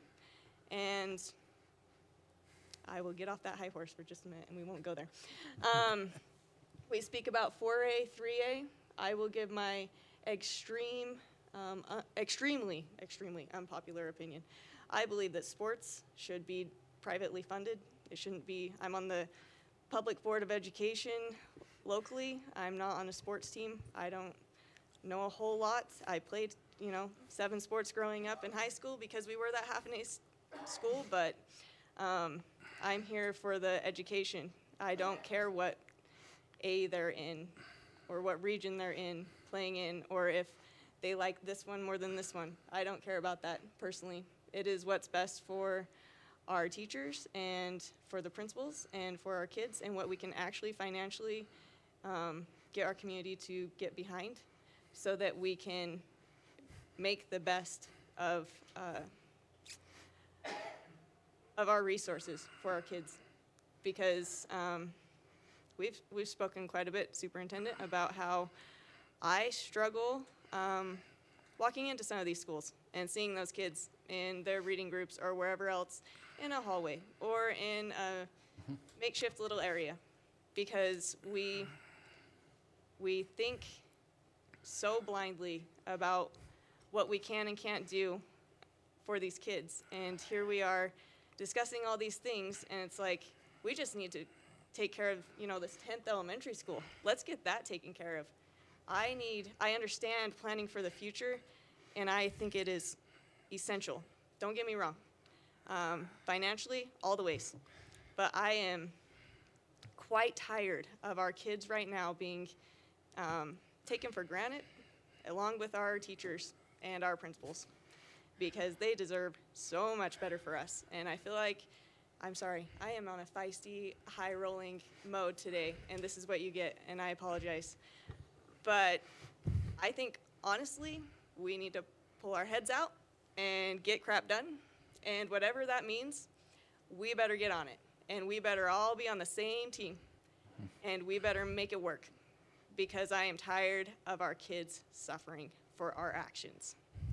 And if that means that we go out with our district and we rally the troops out in our community to get this next bond or whatever we decide to do done, we better be on it. Because our kids deserve better in this county. And that is the end of my high horse roll for the moment. Laura? That'd go pretty good over with the Germans. They have the sports clubs after school. It's not Berlin East against, Berlin South on a game tonight, okay? So I'm just on a graduate join a mode. club It's over fine. there. And one final thing on the slides that you'll see is there was a question from the board asking about the location where the proposed new transportation facility would go. What you're seeing there is the maintenance department out there, and then we've outlined the area that is property that is owned by the school district. Anything to add there, Todd or Hunter?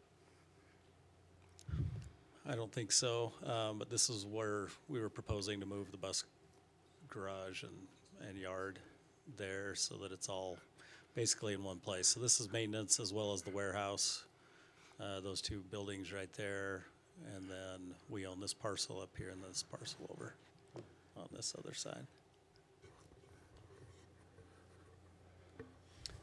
We would turn the old facility, the old bus Bus area. garage itself into another warehouse storage area for furniture and other things that, still have life left in them.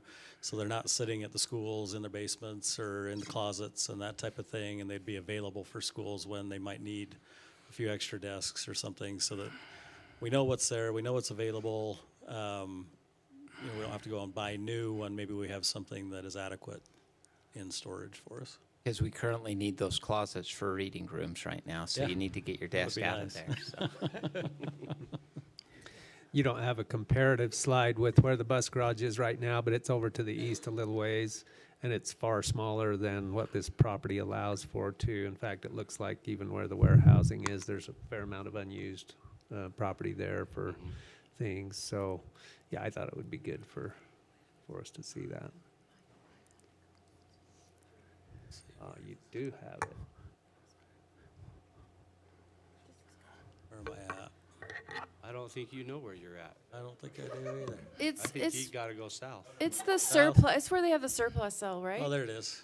Is that right? It's right I here. mean, the public knows where the surplus cell is. I This is the promise. I've been there. We're all there through the surplus cell. It's right there at that location, right? So that's and this is the existing bus transportation location. And if you move over just a tiny bit to the west, you'll see that you can see both of those at the same time. So, Yep. There we go. right there. So there's plenty of room. Yep. So it would be a vast improvement.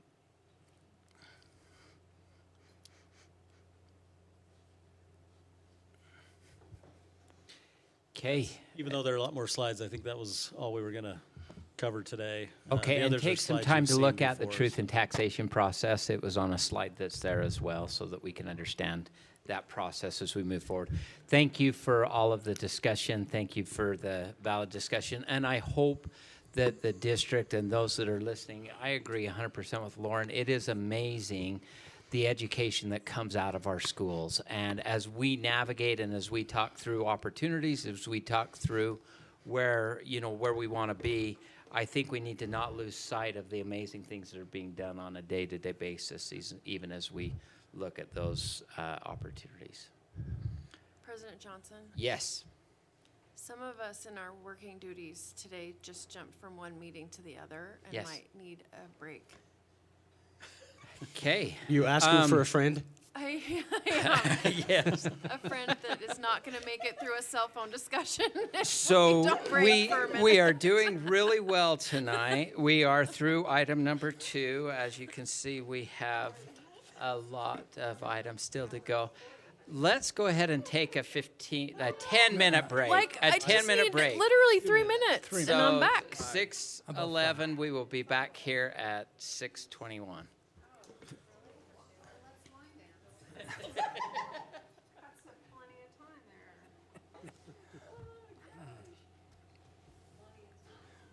Yeah, I'll make a phone call or two. Bringing the swig in, I thought she was bringing it in for me. I was all excited, and then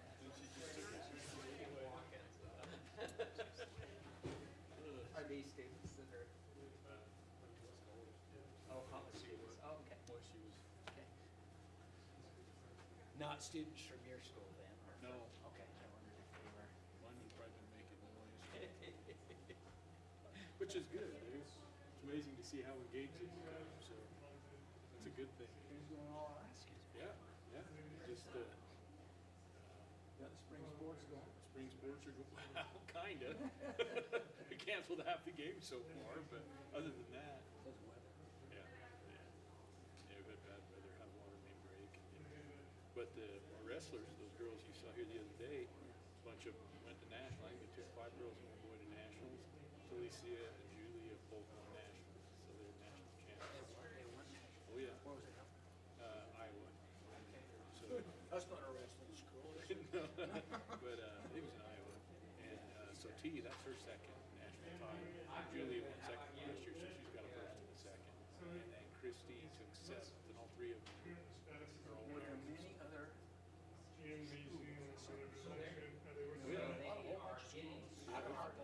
It's, I don't know how many, but I know there's hundreds, if not thousands. 2 national champions, and 1 7th place, and then, And that's anybody against anybody's on that way. So it's Yeah. all in one weight class. yep, Beryl, show you, I got the picture. It's right there, and then so they just turn up the tennis courts, which So it'll be good because the elementary school field. So when was that, last week? Yeah, last weekend. It'll be nice to get.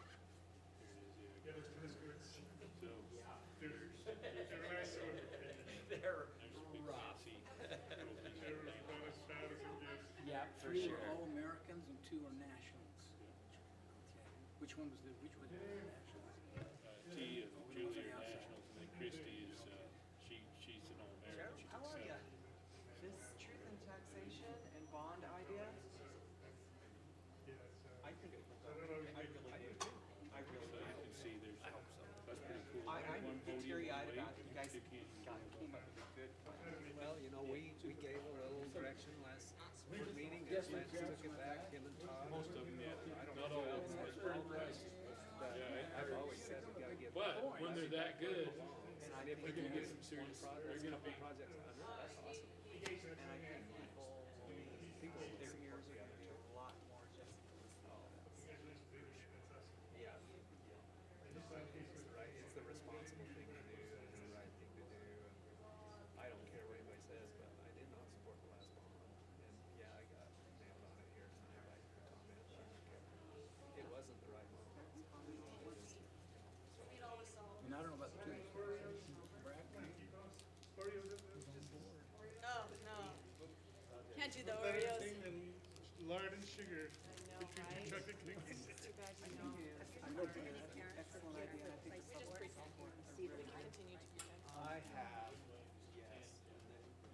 And you, And drink another pop, so I'm gonna need a break here in just a minute.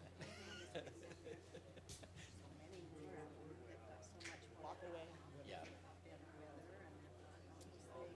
Plus they have club resources and everything. so it's really, I know, my kids are, so I'm here, but I got people saying, no, they're so upset about it. Their kids did go down there. Great idea on the, truth and taxation and bond. I think this is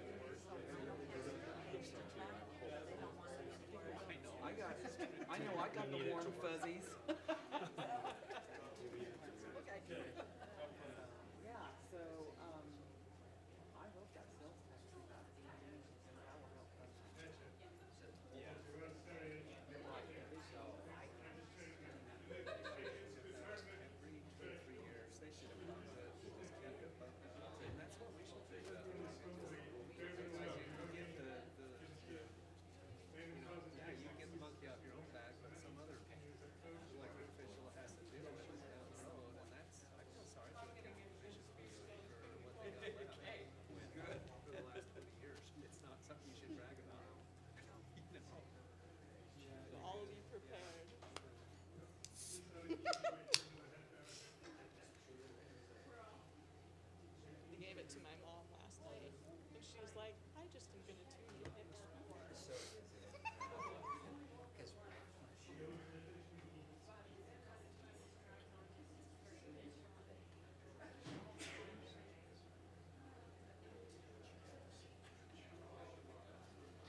Unless I'm on a high horse like I am today.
Actually fairly mild. I cut out all my swearing, Jeff. But you came across to I'm us. grouchy. You were. I've had too many conversations today, I think. You mentioned a half a. You don't even want an A, you're a half A. Yes, my half A. There, I was a half Hey, A. I came from one of those. I like my Where half did A you grow school. up? Compete against you guys all the time. Where are you? Enterprise. Oh, yeah. Well, when I was young, when back then, when we rode dinosaurs to ball games, We tamed the T-Rexes. yeah. Milford and us were about the same size, Yeah, I like my half A and school. and Enterprise has grown quite a bit since then. But That's why Iron County is just so big. It's hard. What it is.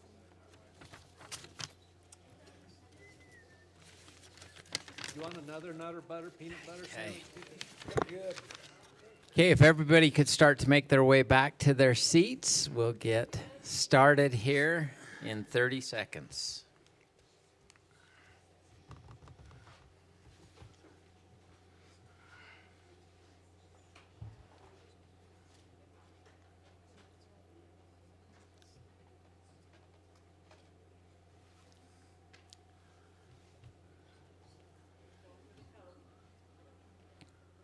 Apparently I don't want to sleep tonight.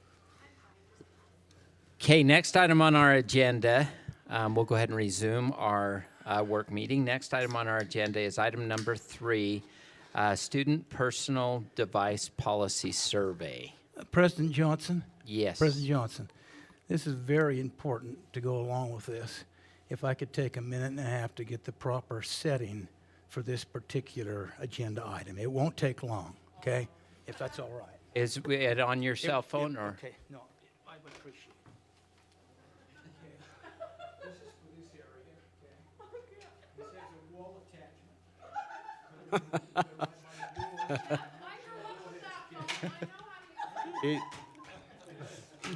It's a, Not done yet, President Johnson. Lauren here in your area. Lauren's the one that's By never the seen way, one if I could, before. Yeah, what are these? Now look, it's on the wall for stakes, okay? What are these cord things? Stakes. That's it, Jim, you can look that up on the internet. Then, here's one for this area. Oh my gosh, it's rotary. Of course it is. You know what to do with that? Now, there's a little different one on this one, Lauren, because if you hang this one like that, you see that? Yeah, I do. Desk phone. So look at this. Look at this. Thank you. Nice Look how cord. far we can go. Where did you find those, Jeff? So Not quite done yet. Oh, my Very, goodness. We got the elder people. this is very educational. This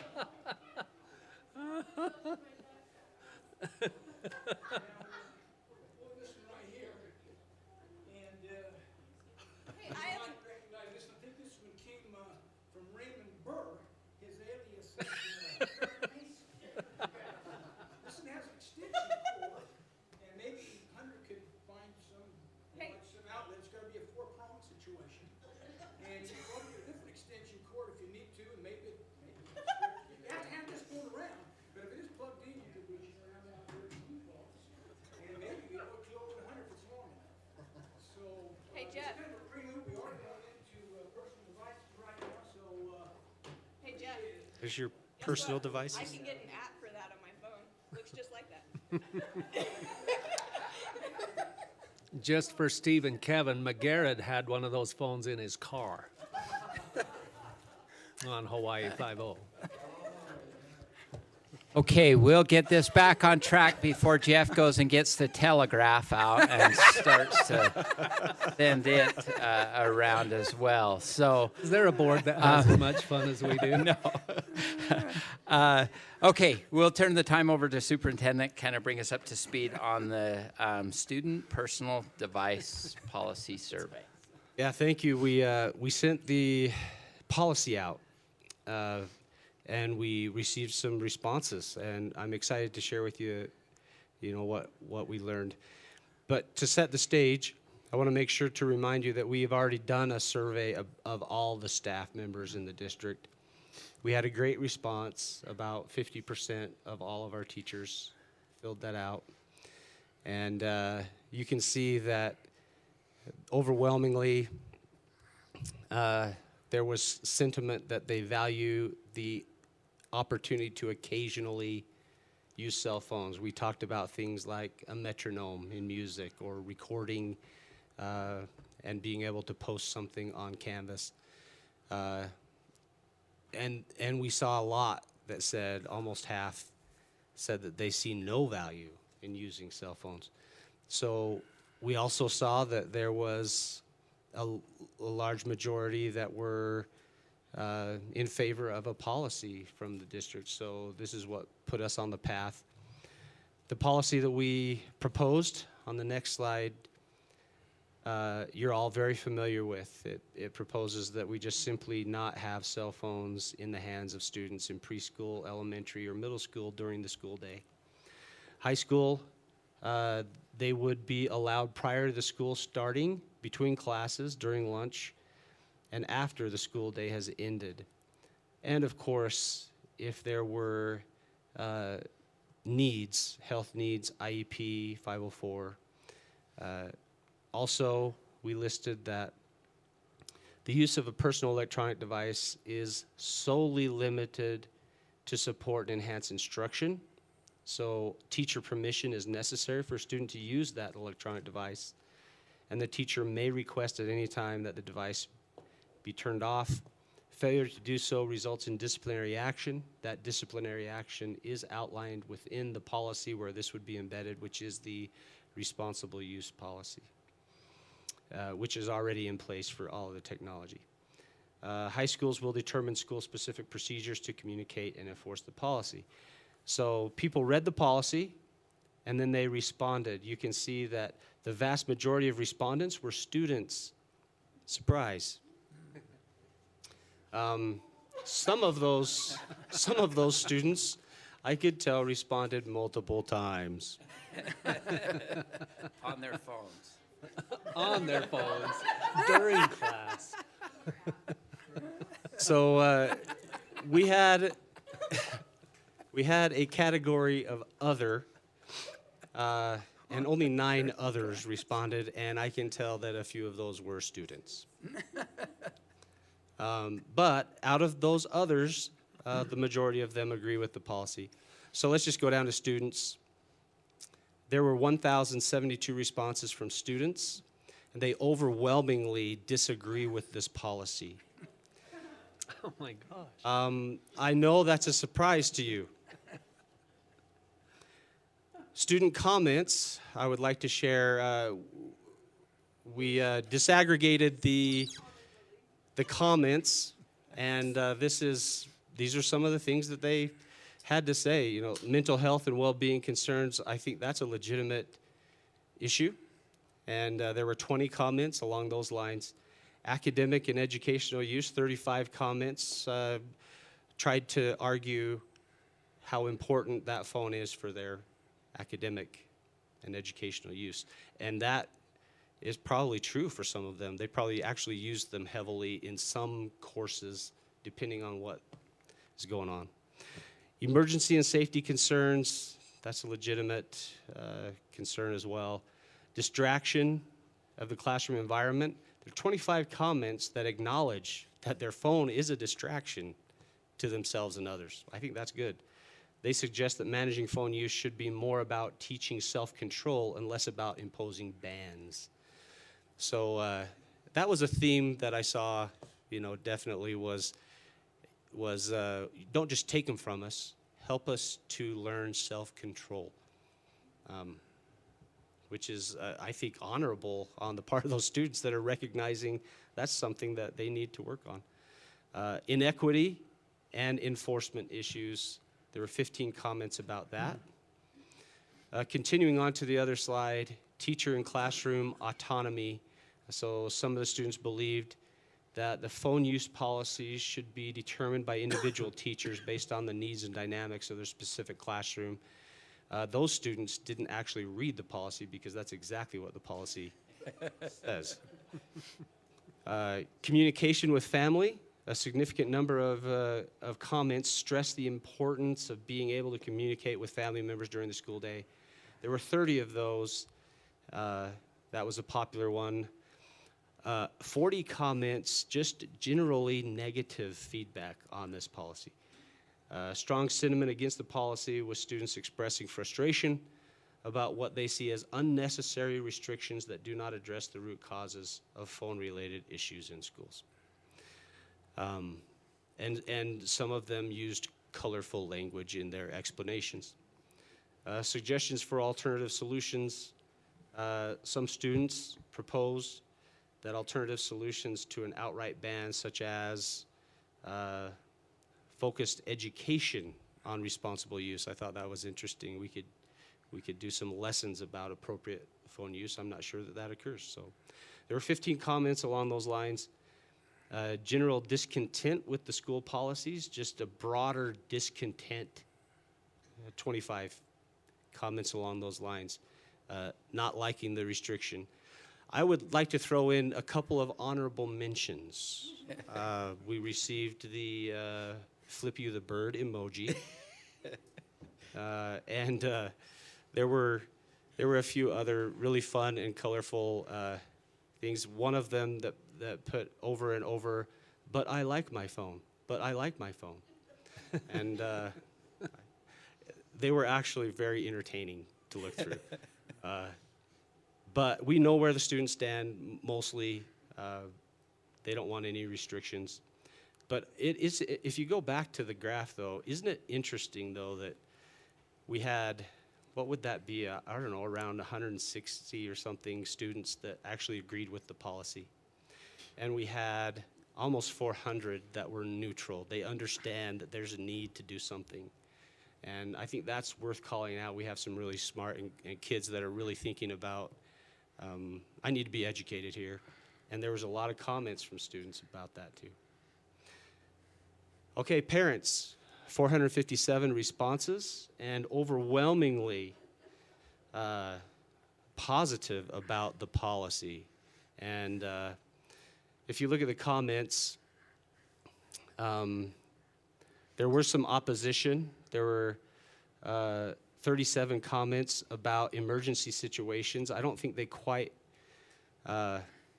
understood the part. I guess emergency situations aren't the same as having an IEP or 504, but under our policy, in an emergency, the students would have access to their phones. They would just have to walk to the front of the room and grab it or pull it out, you know, whatever the situation might be.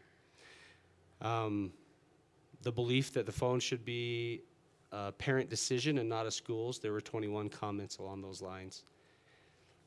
14 comments, just opposition to the policy, that it's unnecessary and ineffective. I believe about 14 of those were probably students taking the survey as a parent, just based on the verbiage. The bird emoji, is that? I would assume that a parent's not putting that Probably emoji. wasn't a parent. Specific needs like health monitoring, I think we've addressed in the policy. Let's move on to support for limited phone use or the current policy. There were a lot of comments of just support.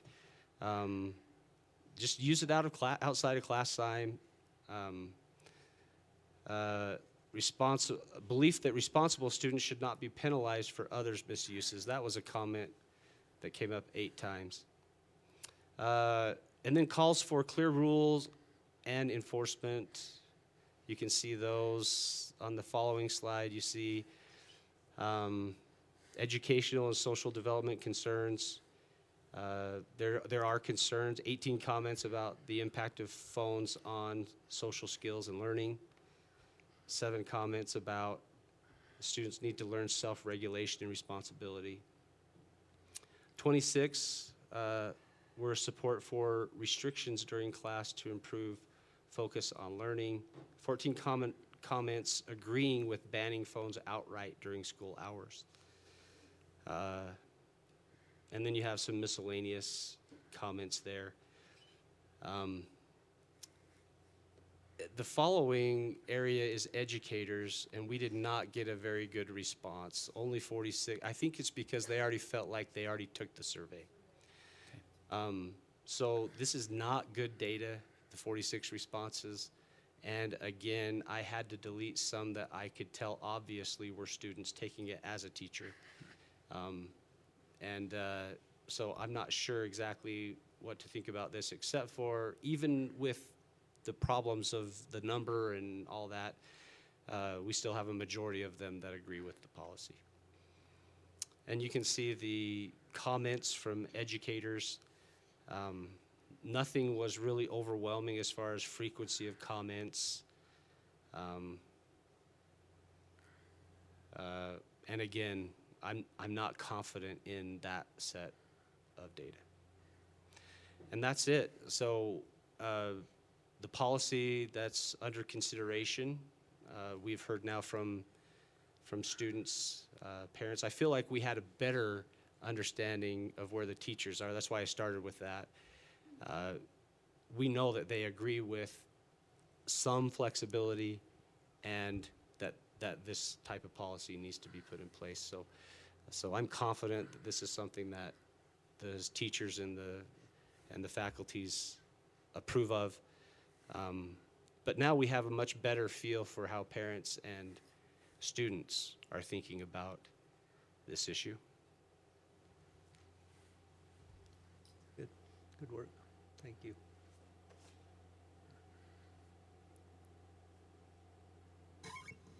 Comments, questions? I think the neutral and the agree on the students is really telling, because not all kids are going to want to show that they disagree. And so I think in some ways they're trying to say, because if they disagreed, they would for sure put disagree. I think it's almost a telling that, you know what, I know something needs to be done here, which that actually puts us above the disagree. But I also think we have a lot of parental support through this, which is wonderful, because that's really where my concern was. And I think that's really good information that we can make decisions based on. I agree. That was my analysis as well, is that the student one was actually very more pro the policy than I thought it would be. So. And I thought, thank you for pulling the information together based on the schools. I thought that was kind of interesting as well, because if I understand correctly, this policy's a lot in line with what Parowan currently has. And as you look at the school numbers, Parowan was very supportive in that, the way that that's being enforced, that they feel like there's consistency. And I thought that was an interesting piece, you know, as you went through that. Of course, I'm going to look up. Yeah, that the one. rest of those slides are from the previous presentation that Yeah. we gave on the other survey. So, but I included those just because of that reason. I think it is telling the schools that already have a similar policy. You could tell that the responses are that things are going much better in those areas. Okay, any additional comments? Okay, great job, you guys. That was a lot faster item. So, item number 4, policy GABC, background checks and employee reporting of arrest. So, we are reviewing all these policies during each month, and we are on section G. That's one of our biggest sections. It's mostly personnel policies.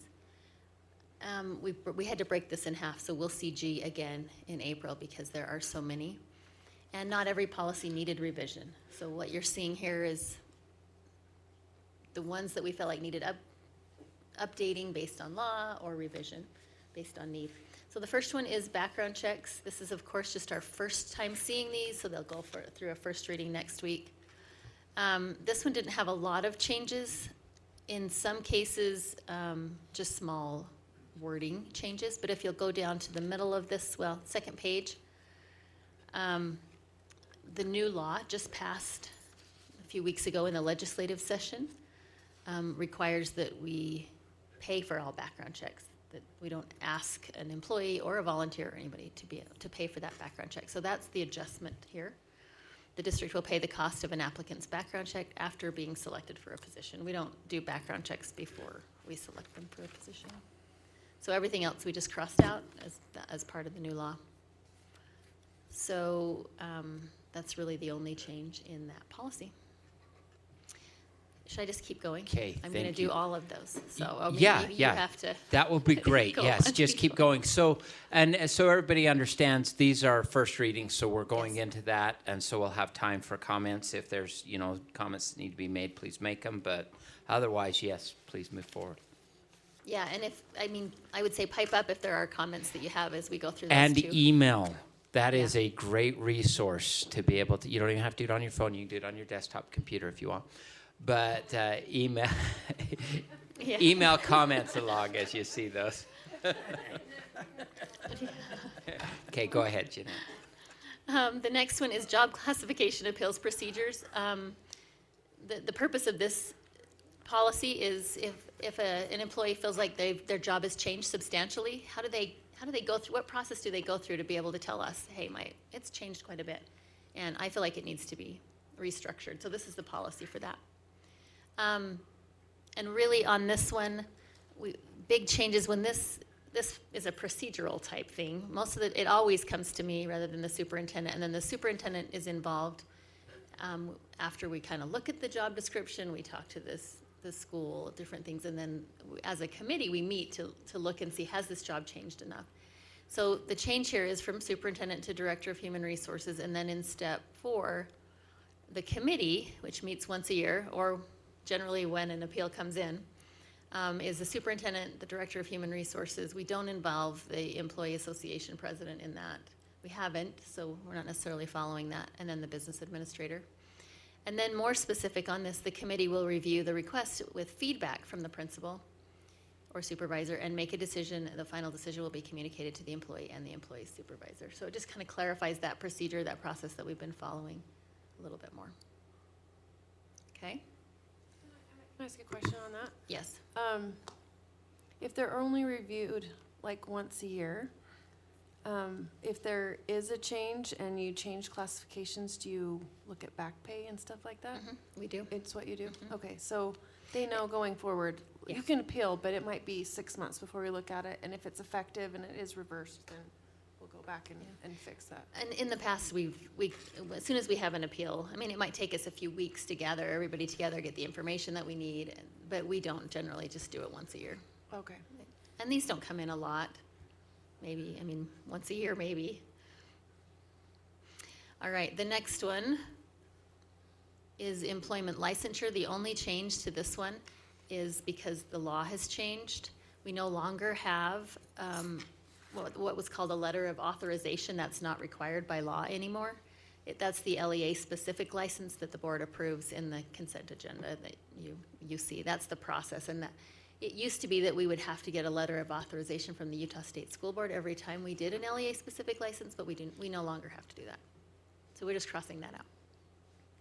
Everything else is great, or covered in another policy. The next one is on contracts, probationary contracts. The big changes here are procedural changes. So if you'll go down to continuing contract,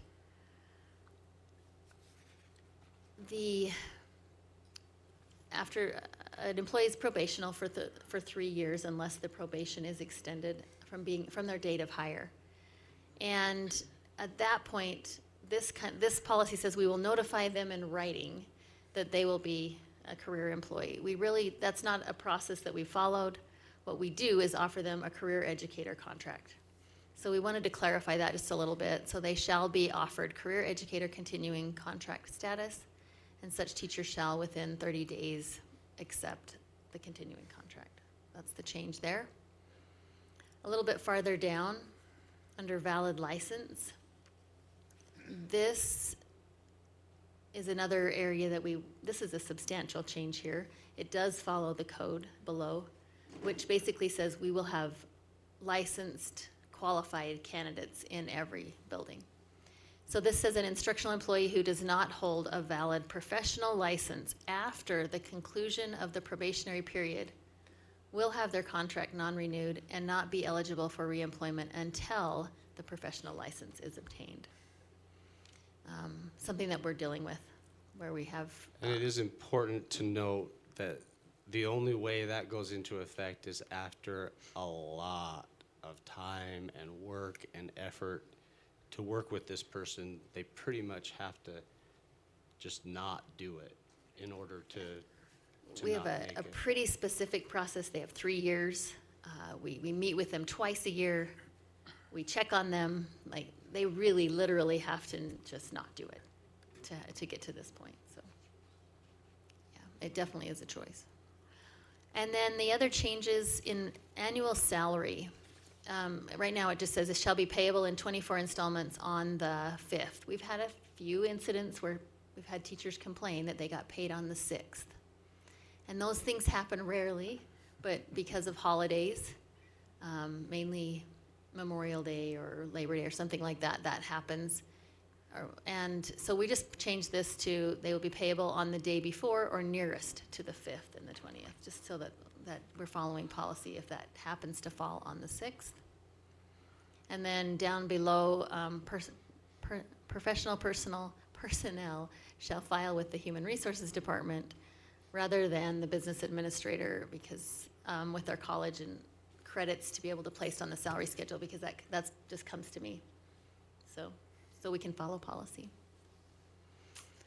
And the last thing under contract renewal, the policy was all over the place. 2 weeks, 30 days. So I'm just trying to make the policy consistent. So instead of saying 2 weeks here, the contract for the coming school year, this option shall become irrevocable after 30 days, not 2 weeks. It's tough when we give them a contract and they're out of the country and they only have 2 weeks to sign it. So we've been really lenient on that. I don't think we should be as lenient, but we need to give them 30 days rather than 2 weeks. And then down below, it's no longer paper contracts and signed by paper or delivered paper. They are now electronic, so we changed that to through electronic submission to the Department of Human Resources within 30 days, again, to keep that 30 days consistent throughout the policy. So all contracts are signed through Frontline instead of paper. Jeanette, I have a question. Yes. It states in here, the length of the term of the contract shall not exceed 5 years. Do we have anybody over 2 years that has over a 2-year contract in the district? So we do, like, just recently with our instructional coaches, they had a possibility of a 3-year contract, or a 3-year only. So if we were to do something like that, we couldn't say like, I mean, this is a 6-year only contract. Once they establish career status after 3 years or possibly 5 years. This allows for up to 5 years. That becomes problematic, and they deserve a due process. So kind of a couple of policies in there. That's the idea. Okay, the next one is. You're doing good, oh, Jeanette. Good. Just We're moving I want to quickly. encourage you. Okay, Just thanks. Keep going. We only have 4 more. Okay, placement on the salary schedule. We've changed this one recently. I think the last change on this one was in September of 2023. This one is one of those that we're dealing with every time we hire someone. We're trying to figure out where to place them on the salary schedule. And sometimes things come up that you just never would have thought of, but it's really good to have them in policy. So the only addition here is number 3. And a lot of times we'll have people trying to submit hours from random workshops from other districts that we can't verify them. We don't know if that was really a workshop, So, and really the policy is meant for giving them credit for university credit, master's degrees, those types of things. So we wanted to add here that workshop hours in another district will not count toward salary lane placement. It's just the certified transcripts. That's the only change on that one. Everything else seems to be working well. And then the next one is employee leave. We've also adjusted this policy a couple of times as we've worked through. It's a new policy. It's a new process for us. We're doing employee insurance right now. Oh, did I skip one? I was just getting too excited. You're getting excited, yes. Sorry. Okay. Employee insurance is a little bit of a change. Because of Fridays being early out, we do have employees now that are working more than 6 hours a day and then not working on Friday. So we wanted to make that fit policy. So all regular full-time employees who work 30 hours or more per week, that's our benchmark there.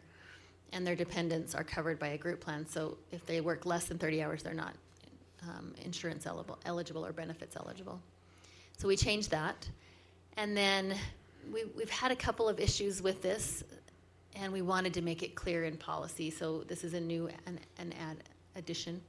When employment is terminated, medical and dental insurance coverage will continue through the end of the month of termination. We need people to be aware of that. And upon the death of an employee, health and dental benefits continue through the end of the month that the death occurred. So one of the issues we dealt with was the individual died at the end of the month, and that meant that insurance ended immediately. So they need to be aware of that. Yes. In a case like that, the occurrence that caused their death, if it was a long-term thing and they still had hospital bills coming in after the fact and things like that, those would still be covered because they occurred prior. Occurred before. Okay. Yeah. And then the only update to workers' compensation is the adding code to that. That wasn't there before. And then we also needed to add, once an employee qualifies for long-term disability, health and dental benefits discontinue. That's an addition. And then the liability coverage changes. We wanted to be more specific. There's not another place in policy where it discusses risk management's liability of school employees. So this is right from law. No changes from the law. Okay, any questions on that one? Okay, employee leave. We didn't change much on this policy. It's at the very, very end. And it's a section we've added called how to record leave or recording leave. These are just some issues that we're running into. And we wanted just to be specific in the policy with those issues. So the first one is, it is the employee's responsibility to record all leave in their designated employee leave system. Employees are required to make a note in the system regarding the type of leave taken, either noting that it's personal sick leave or personal leave or sick leave. Now this is critical to policy, the sick leave bank policy. They are required to use 5 of their personal annual leave days as sick in order to qualify for the sick leave bank. And if they're not noting that, then we're deducting 5 days from their salary. And this kills us to do this. We hate it when we do this. But if we have no proof, then we need to do that. So we're just asking the employee to, and this has been, we've trained on this and we've trained on this, but we'll get it in policy and train on it again, just to make sure that they know that they need to do that. And if the employee is unable to record leave or make changes, it is their responsibility to contact their supervisor or human resources to record that leave for them. And any request to make changes to leave needs to be made within 2 weeks of leave. We've had some employees that they've put personal annual leave in August or September, and now they're sick and they want to change it so they can use sick leave, or vice versa. They've used sick leave, but now they need some personal days and they want to make changes. It's just problematic, and they need to make that decision and move on. So those are the changes to that policy. And the last one is just a name change only. We changed this policy, let's see. It was last year sometime. Last year. This is the dress code policy. We have 2 policies that are called staff conduct, and it's just confusing for people and for me when I'm looking through them. So we'll go through the other policy on staff conduct next time, but we're changing the name of this one to employee dress code. No changes other than that to this policy. Okay, thank you. Thank you for the updates on those policies. As you have any concerns, questions that come forward, please email those along, and then they can be addressed that way. We are to the end of our public meeting. We do have a closed session, and so we'll look for somebody to make that motion. I move that we enter into closed meeting for the purpose of discussing the character, professional competence, or physical or mental health of an individual and discussing the purchase, exchange, or lease of real property. This meeting is being held in the boardroom at the offices of Iron County School District. Second. Okay, it's been moved and seconded that we moved into closed session for the purposes stated. All in favor? Aye. Any opposed? You have roll call on We have that? to do Oh, sorry, roll call go vote. Like that was Tiffany? Tiffany Christiansen, aye.